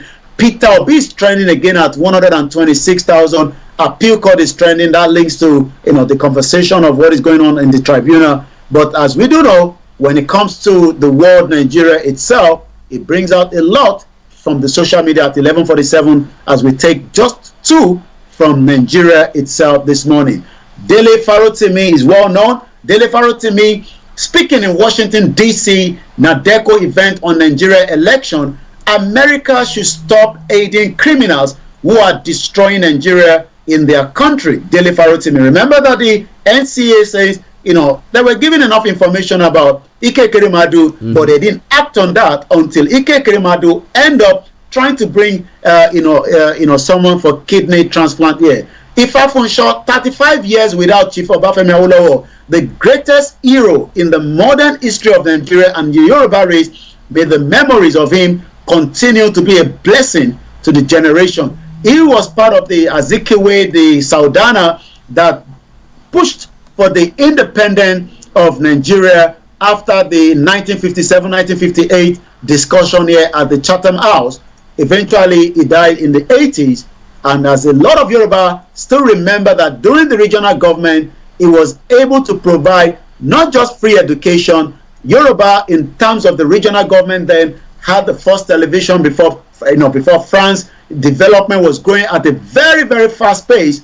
But it seems that today, some of those that acted and telling us they are part of the Awolowo era are providing us with this kind of healthcare center, which I'm sure Awolowo will be asking, how did we get to where we cannot provide the basic things of life for the people? Interesting. That was very true. I remember back in the day, in the 80s, I was a student and I visited Nigeria for about a month. And I really loved it because at that time they had private TV stations and all that. Ghana didn't have that. They had the national TV, the GBC. That's what they had at the time. But well, what have we done after these individuals did all these things? Let me quickly read some of the comments that have come in. Bishop Adeshina, pertaining to the church security or worship place security, said private security is expensive for the local churches. Only big churches and cathedrals can afford the service. The state securities are not encouraged by the federal government and can't protect. Now, Pastor Moore says things are falling apart in Nigeria if Fashola can be saying this with the wasting of lives in that Nigeria. And he goes on further to say, we will continue to pray for the deliverance of the innocent indigenous people inside the contraption Nigeria. And Fasamo finally says, amen for that prayer for Baba Awolowo. And we say amen to every one of you who have listened to us today. But Yomi, a quick one before we go. Now, that property that Tinubu's son bought, now, do you have information pertaining to how it was sold? Was it, made public that or auctioned and said that, well, this property is for auction. Any Nigerians who are interested in it, who have got the money, can come out and buy it, or it was just said, my son wants to buy a property, so then backdoor, and then they just give it to him at a knockdown price as well. What do you think? Well, that is the question mark. Remember that Aluko is a criminal that the government is still looking for, and also Dezeni is in UK, even though he's not going anywhere at the moment. Dezeni was the Minister of Petroleum, so that have access to Aluko, that had a relationship with Dezeni, and they were able to siphon, some of the money that should have been returned after the sales of the crude oil. Aluko also bought some yachts and different things. But how did the property in question, the property behind, end up to be owned by Sheyi Tinubu? This property was bought, according to Bloomberg, on the 2017. So that is about after Buhari came in and told us that Aluko and some of the confiscated property have been in the possession. And you did ask whether it was auction. I don't think it was auction. It was just through the back door, because according to what I read with the report, the same company that Aluko was using has the same register address with one of the property that also Tinubu stays in London as well. So there's a kind of a link that this property was just probably sold quickly so that it doesn't end up into the full hands of the government itself. And remember, the property was bought at $15 million and it was sold at $11 million. Those are within the neighborhood that I spoke to. When I told them the market value of what was sold and what it was bought for, I was told that this market value is about 17 million pounds. So the country has lost straight. Wow. Interesting. Well, listeners, Mr. Olayomi Koiki and North London Studios. I'm Archie here in the South Studios, and we brought you updates from Nigeria. Yomi, before we go. Well, I'll leave you again in the hands of the Archie and the rest of the program today. I'll be back again same time tomorrow as we continue the update on the petition tribunal that is going on in Abuja. For now, Starr Radio UK, the finest African and Caribbean radio station in London. Have a very good afternoon. Bye for now. Bye. Well, listeners, that has been Mr. Olayomi Koiki bringing you updates from Nigeria. It is the Tuesday edition of the morning show, 7 minutes to the top of the hour. Let me bring you some music and let's have a sip of some water or some tea or some coffee, whichever is appropriate, whichever you will want to have. And let's enjoy this tune. And once we come back, we continue with the other stories. Roots Riders, and this is a Small Axe, a cover version of Bob Marley's song. We're going to be hewing down that big tree, won't we? All right then. Thank you, Pastor Momo. All right, enjoy this tune.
your car, at work, at home, on your smartphone. Well, sharp to cut you down.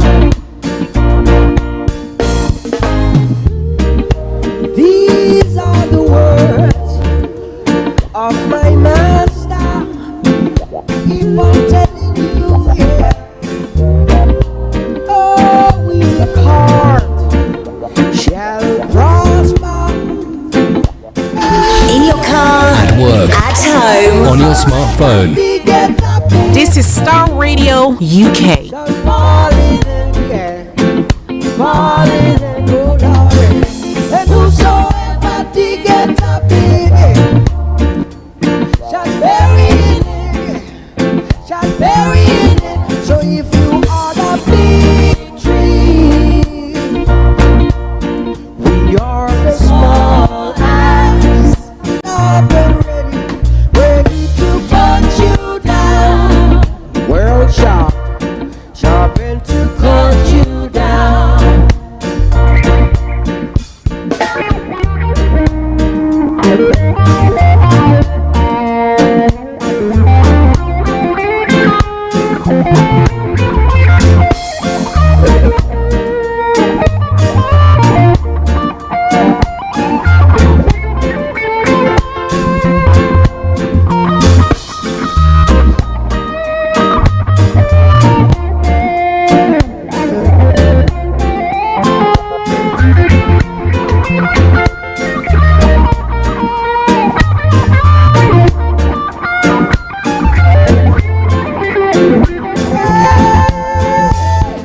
And whosoever get up it, Lord, shall fall in it, oh Lord. And whosoever get up it, shall bury in it, shall bury in it. So if you want a big tree, let me tell you that we are the small axe, ready to cut you down. Well, sharp and to You are listening to Starr Radio Morning Show. If you want This is Starr Radio UK. This is Starr Radio UK. we are the small axe, sharp and ready to cut you down. Well, sharp and to cut you down.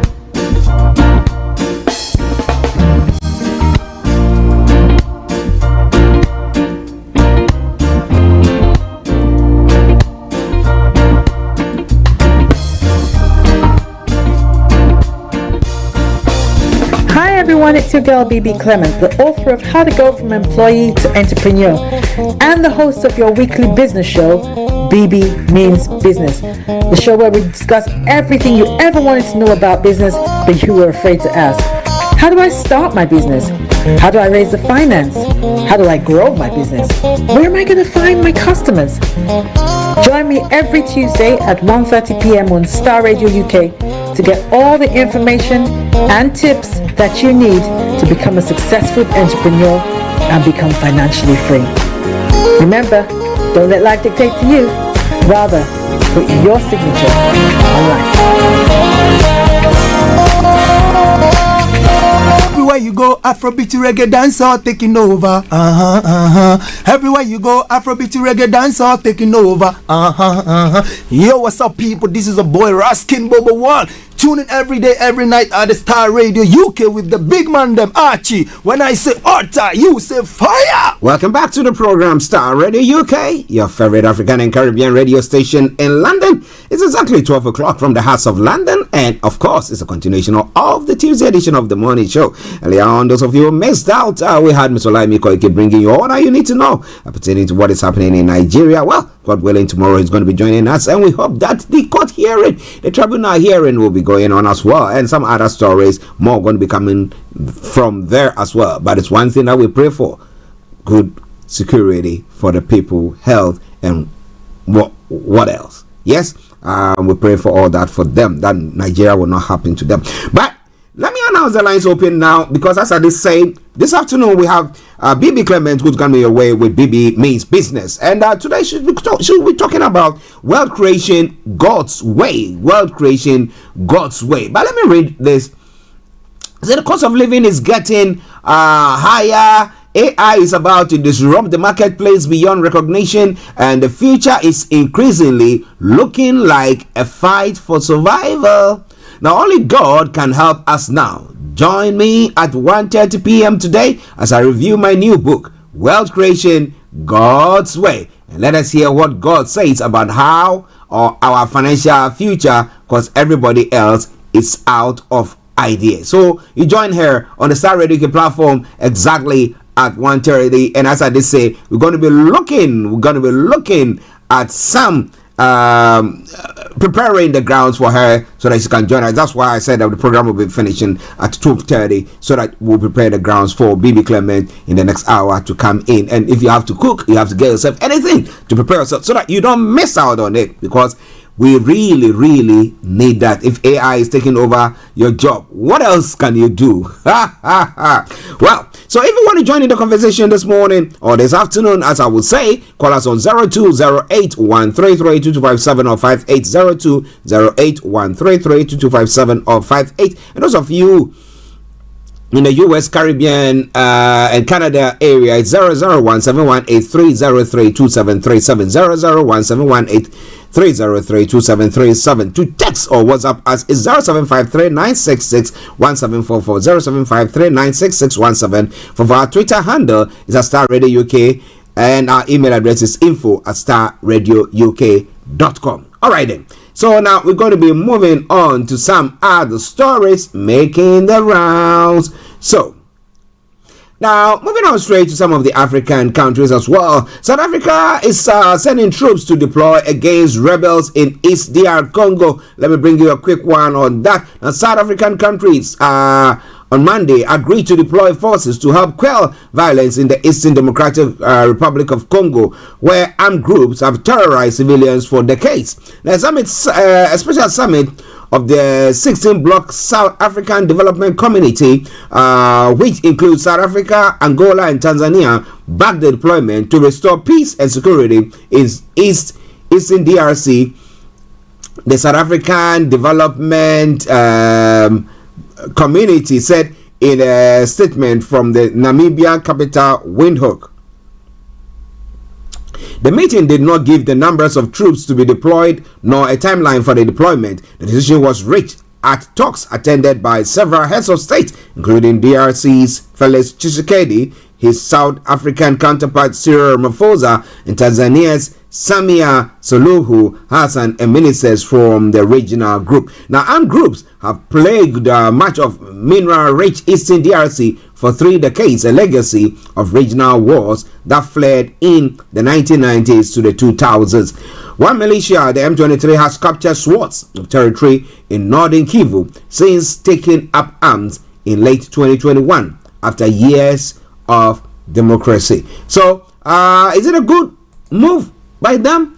And would the DRC also succumb to them, or they'll be fighting their way through? DRC remains of at least 20 people found in DRC. Remains of at least 20 people have been found in former rebel-held villages in North Kivu, and that is a sad one.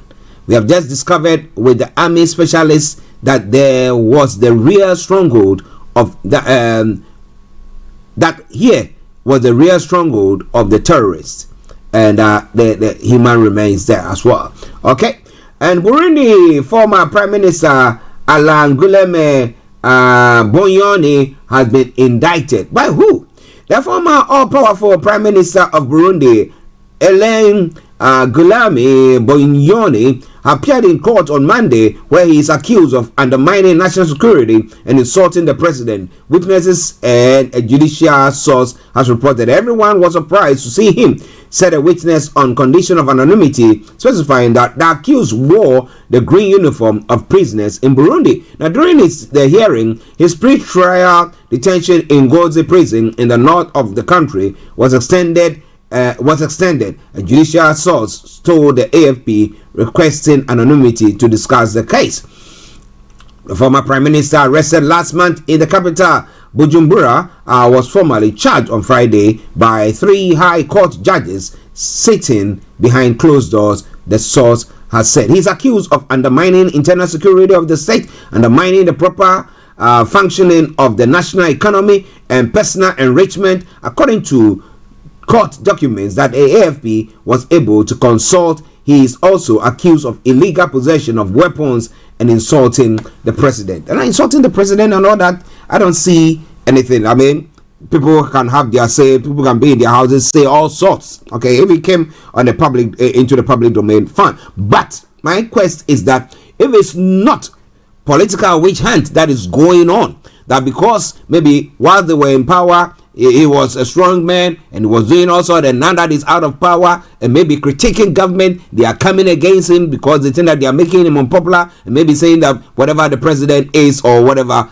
do you think that that is something that warrants that? But if it's a clear case of where he's sabotaging the state, and when it comes to security, internal security in that way, economy and other things, then fine, let him face the full rigors of the law. Alan Gome Boyoni, who has served as Prime Minister since June 2020, was removed from office on September 7 by President Evariste Ndayishimiye, replaced by Interior Minister Devas Indira Kobuka. Well, if because he's found out that he's done all those things, that's why he is being pursued, good luck to him.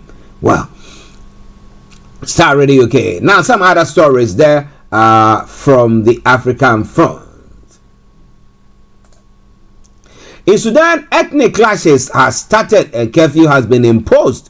Now, at least 16 people have been killed in clashes between ethnic Hausa and Nuba groups. Sudan Suna News Agency reported on Tuesday, prompting the governor to declare a curfew in White Nile State, which borders South Sudan. The state, which stretches from Khartoum to the southern border, has so far been spared the recent war between the two rival generals who had been in charge since their 2021 putsch, which has left hundreds dead, and mainly in the capital and in Darfur.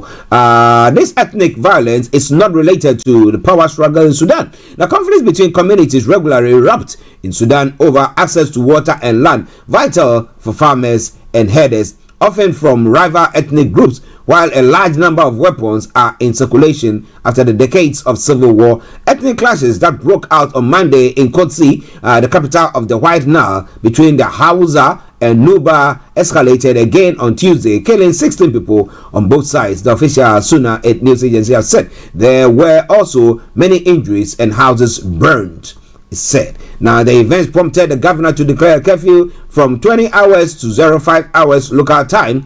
That is 18 hours to 03 hours GMT, the agency has added. And those are some of the stories making the rounds on the African continent this morning. A final one, a couple of stories there, and then we will bring that bit to close. Move on to Ghana quickly, and then we'll come to other parts of the world. A Senegalese court on Monday handed opposition figure Ousmane Sonko a 6-month suspended sentence in an appeal of a defamation case that could jeopardize his run for president next year. Now, Sonko, 48, came third in the 2019 presidential election and intends to stand again in 2024, but 2 court cases could ruin his candidacy. He received a 2-month suspended sentence on a hefty fine in the March for defaming tourism minister Mame Mbaye Inyang, and the Dakar Appeals Court increased the term to 6 months on Monday, potentially making Sonko ineligible for the vote. Now, Babukar Sise, a lawyer for the minister, told reporters that the sentence will rule Sonko out of the 2024 presidential vote if confirmed, following a 6-day period for appeals. A spokesperson for Sonko's party, Soneyu Lai, and supporters on social media also said the ruling will scupper his bid if upheld, but the politician's lawyers left the court without responding to questions. The court also ordered Sonko to pay 200 million CFA francs, that is $330,000 in damages to Nia. Interesting. God willing, tomorrow I'll try to bring you what exactly the statement that he made pertaining to the tourism minister that has landed him there, and they are doing everything in their power to quell his quest to become to run for the presidency.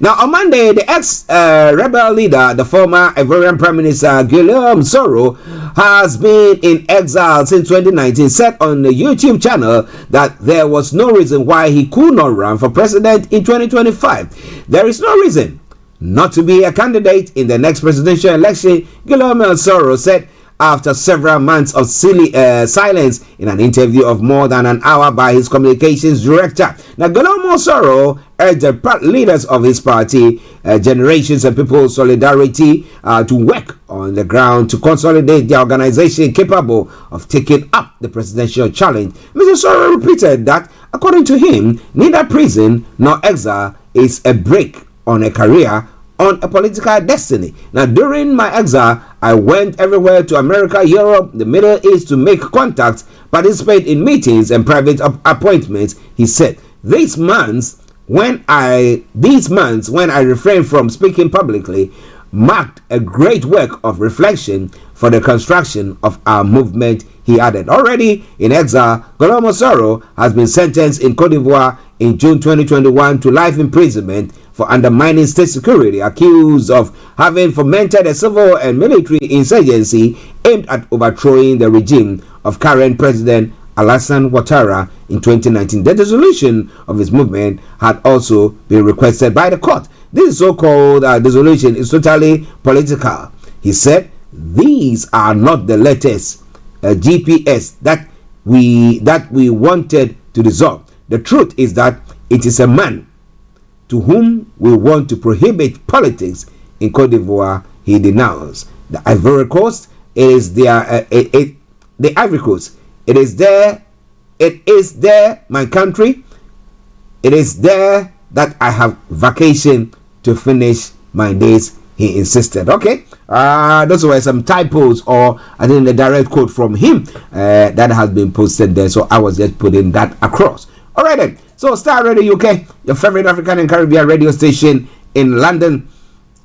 We're going to be moving on straight to some of the stories making the rounds in Ghana, but that will be after this quick commercial break. Stay tuned. Don't you go away. Hi everyone, it's your girl BB Clement, the author of How to Go From Employee to Entrepreneur and the host of your weekly business show, BB Means Business, the show where we discuss everything you ever wanted to know about business but you were afraid to ask. How do I start my business? How do I raise the finance? How do I grow my business? Where am I going to find my customers? Join me every Tuesday at 1:30 p.m. on Starr Radio UK to get all the information and tips that you need to become a successful entrepreneur and become financially free. Remember, don't let life dictate to you. Rather, put your signature on life. Hi guys, this is your friend Uruj from SendWave. SendWave is a money transfer app that is used by people all over the world to send money to their loved ones in Africa. With SendWave, you can send money to Ghana, Nigeria, Kenya, Uganda, and Tanzania. And the best part is, SendWave is absolutely commission free. Our exchange rates are excellent. You can see for yourself by checking them out on our website. So how do you use SendWave? SendWave is an app that you can download onto your phone from the App Store or Google Play Store. The app is free to download. After downloading it, just open the app and enter your name, email, and phone number. That's it. You're good to go. Make sure you use the promo code SR. S for Starr, R for Radio. This promo code will give you £5 free credit to send to Africa on your first transaction. Your money will be delivered to your recipient within seconds. Feel free to call me on 0749 7377 647 at any time. I'll be happy to tell you all about SendWave and help you in any way I can. Remember to use the promo code SR for £5 free credit. Medasse. Check me out. He tells me my energy is making him tired. Yes! How do you get the energy to do I've been told I have a lot of energy, but my goodness, I think today I have met my match people. I have met my match, Miss Suzanne. Wow, amazing. One of the things that's the start of the darkness. Of darkness. So what accepted that myself and the world will adjust. And 2019, forget the proverbial boardroom. Join me, Simone Frazier, on the CEO, the program that gives you the driving seat over your life. Every Tuesday, 8 p.m. only on Starr Radio.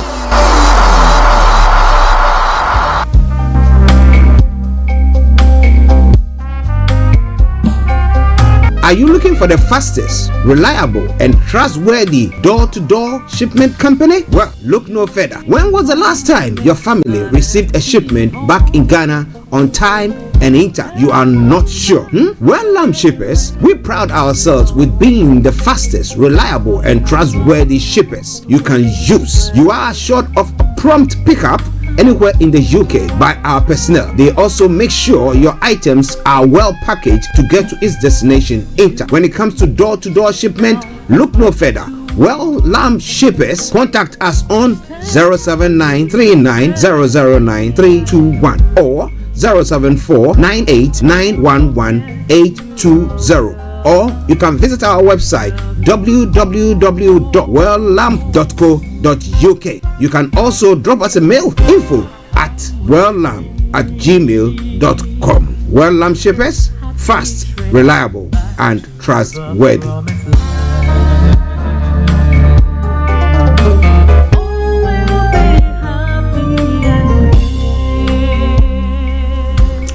Okay, good afternoon and welcome back to the program. It is all coming away from Starr Radio UK, your favorite African and Caribbean radio station in London. 17 minutes past the top of the hour, the time, the morning show, and I am Archie here. We've got about another 30 minutes to bring the program to a close, and as I just say, we are inviting you a special invitation to BB Clement's program. BB means business, and today with the cost of living crisis, AI, virtually taking control of everything that is going on, and you're asking yourself that job that you are in. If tomorrow you are laid off because the owners of the business want to make profit, they'll tell you we're not charity. Yeah, we'll try to give something to charity, but then if something of the sort will happen, and then everything is now being machinerized, let me put it that way, AI is taking over, what would be our stance? But there is a God's way of making creating wealth creation God's way. BB Clement will be coming your way with that program, so make sure you make a date with her exactly at 1:30. Okay, so now let's move on straight to some other stories making the round, a couple from Ghana, and then we come to other parts of the world as well. Ghana School of Shame. A child's tears for a table and a chair. Now, the quest for 11-year-old Giftia Odanjo to get furniture for this sent education in a rural school, Bakpaba DA Primary School in the northern region, moved her to uncontrollable tears. She questioned why they have to slam on hard bare floors, sometimes lying on their bellies, just to have an education. As the hot tears ran down Gifty's cheeks, she cried out, "Just look at us lying on the floor because we want to learn, and it's not the best. We are appealing to the government to come to our aid. My friends must always wash school uniforms daily because there is no future." I rest my case. I'm not going to go any further. And you look at a picture of this young girl, and you ask yourself, what hope do these children have when it comes to education? But we have people in government who are wasting money. Isn't that money? That money that you put in your the fuel, state funds that you have put in your to fuel your vehicle, just driving around, just not doing anything, maybe moving your girlfriend or whatever you're doing with it, just like that. Couldn't that have paid for a desk for this child and her colleagues? So at times when I see stories like that, I say, listen, let me be frank. Government cannot stretch its hands to cover everything. They cannot get everything right. Even here, we have people who are living and beneath the that life where they are able to say that we are doing well and stuff like that. They are living beneath the poverty line, and even there we have people making lots of noise about it. The government has to come to their aid. But this is a case where majority of the people are living beneath the breadline, and they want to educate themselves. And you see this, and you ask yourself, what chance have they got? So do you want them all to migrate to the capital, or to the capital towns, the regional capitals, to come and educate themselves? Maybe in that place there are better things there, so they can. I don't know. But it's a sad story from there, and I hope that our leaders, those who are contending to be leaders, will see to that. Now, one other story from Ghana as well. The Environmental Protection Agency has disclosed that it will close down churches operating without a permit in the Volta region. In an interview, the director of EPA in the Volta region, Hope Smith Lomote, said the move by EPA was necessitated after some churches in the region failed to comply with the required standards of operating a church under the EPA's regulation. Mr. Lomote also noted that although some churches have acquired permits to operate in authorized areas, they are yet to renew their permits and may also be affected by the agency's enforcement. According to him, churches may apply for a permit before establishing their churches. And he added that the move is also to address complaints of excessive noise caused by churches in unauthorized locations are causing nuisance to residents, especially at night. Now, some churches have applied for permits, others have not. So we are regularizing those who have not. The challenge we have is that most of these churches, they establish before they apply for the regularization. Now, but you are supposed to apply after the application.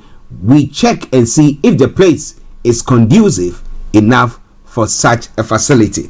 Now, I tell you that when it comes to that part of the world, and most of African countries, churches have become a lucrative business. Let me put it that way. So people see that more as a business than something that makes us seek the face of God. But what? This is all coming your way from Starr Radio UK. It is your favorite African and Caribbean radio station in London. Now let's move to other parts of the world again, and let's look at some of the stories making the round. The breaking news that came through whilst we were getting ourselves ready to come on air, or whilst we were on air, whilst I was bringing you the global trotting, was the former Pakistan Prime Minister Imran Khan has been arrested outside the High Court in the capital Islamabad. Mr. Khan was appearing in the court on charges of corruption, which he says are politically motivated. Now, footage showed paramilitary forces in an armored vehicle, personnel carriers, detaining Mr. Khan after he entered the court compound before driving him away. He was ousted as Prime Minister in April last year and has been campaigning for early elections since then. Now, general elections are due to be held later this year. Now, dozens of cases have been brought against Mr. Khan since he was ousted from power. The security forces have tried to detain him on a number of previous occasions at his Lahore residence, but were blocked by his supporters. Now, last November, he survived a gun attack on his convoy while holding a protest march. On Monday, the military warned him against making baseless allegations after he again accused a senior officer of plotting to kill him. Well, so for that reason, they decided to apprehend him. Oh, so much trouble in this world, right? Yeah. But then let's move on straight to Russia. That, and then I'll bring you another story.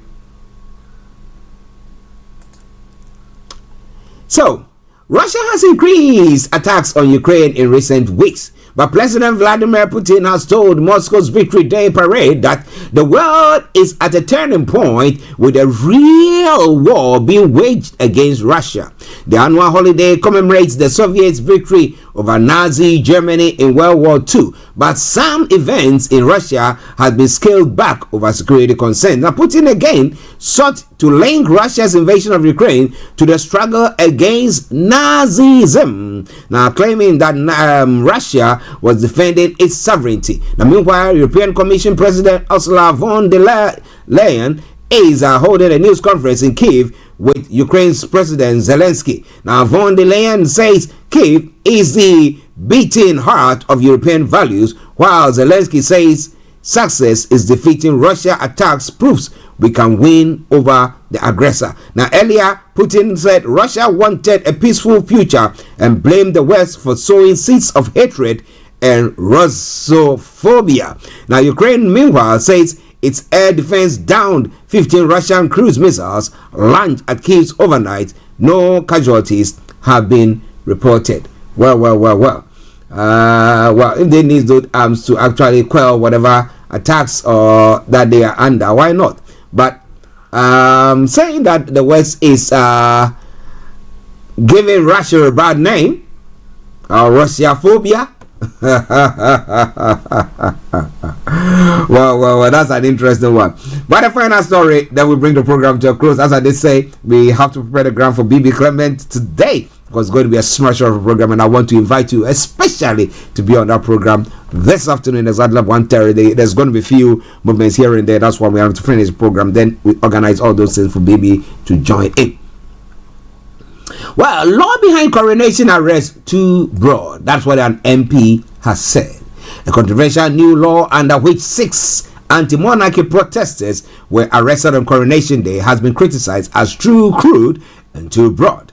Now, Conservative MP David Davis has called for the law to be scrutinized by the Home Affairs Select Committee. As Greater Manchester Police Chief Sir Peter Fay said, poor police officers were left to interpret the law past only a few days before the coronation.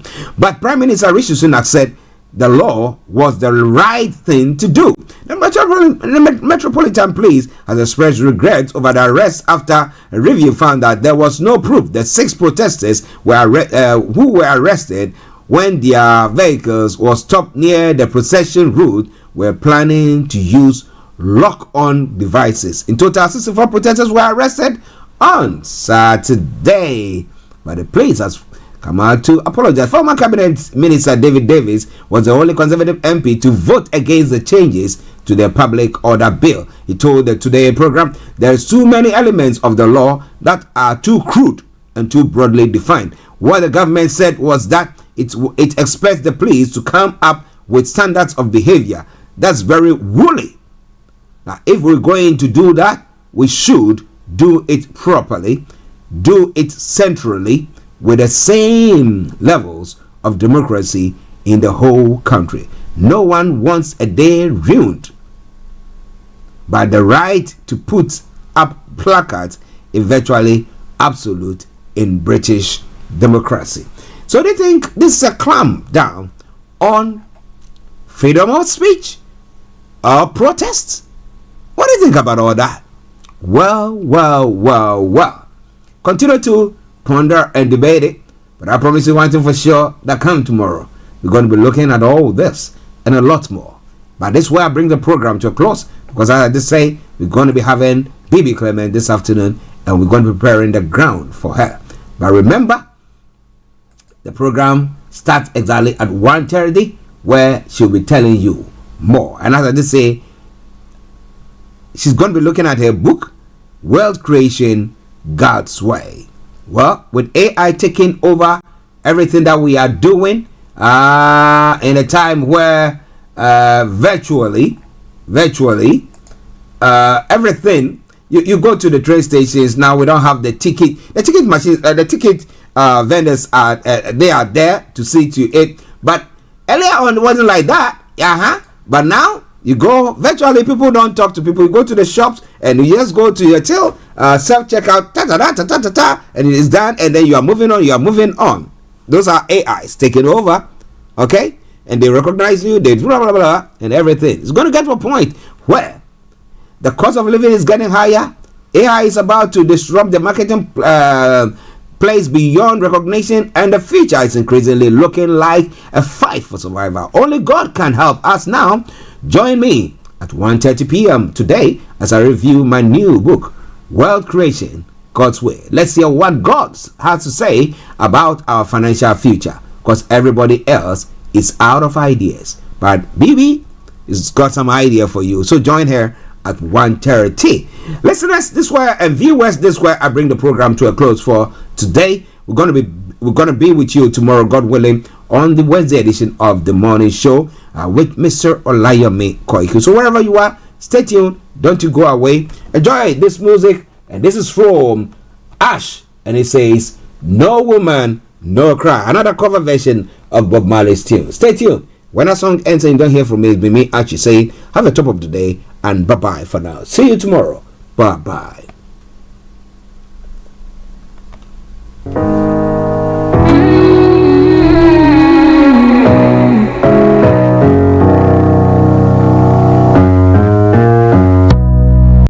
No woman, no cry.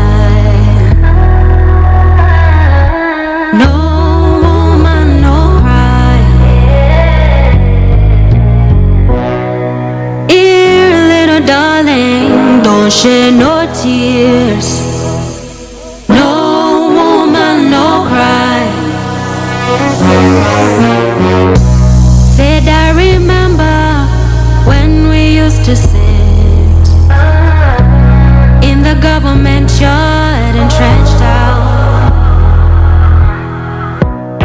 about observing the hypocrites mingle with the good people with me. Good friends we have and good friends we've lost along the way. In this great future, you can't forget your past. So dry your tears, I said. No woman, no cry.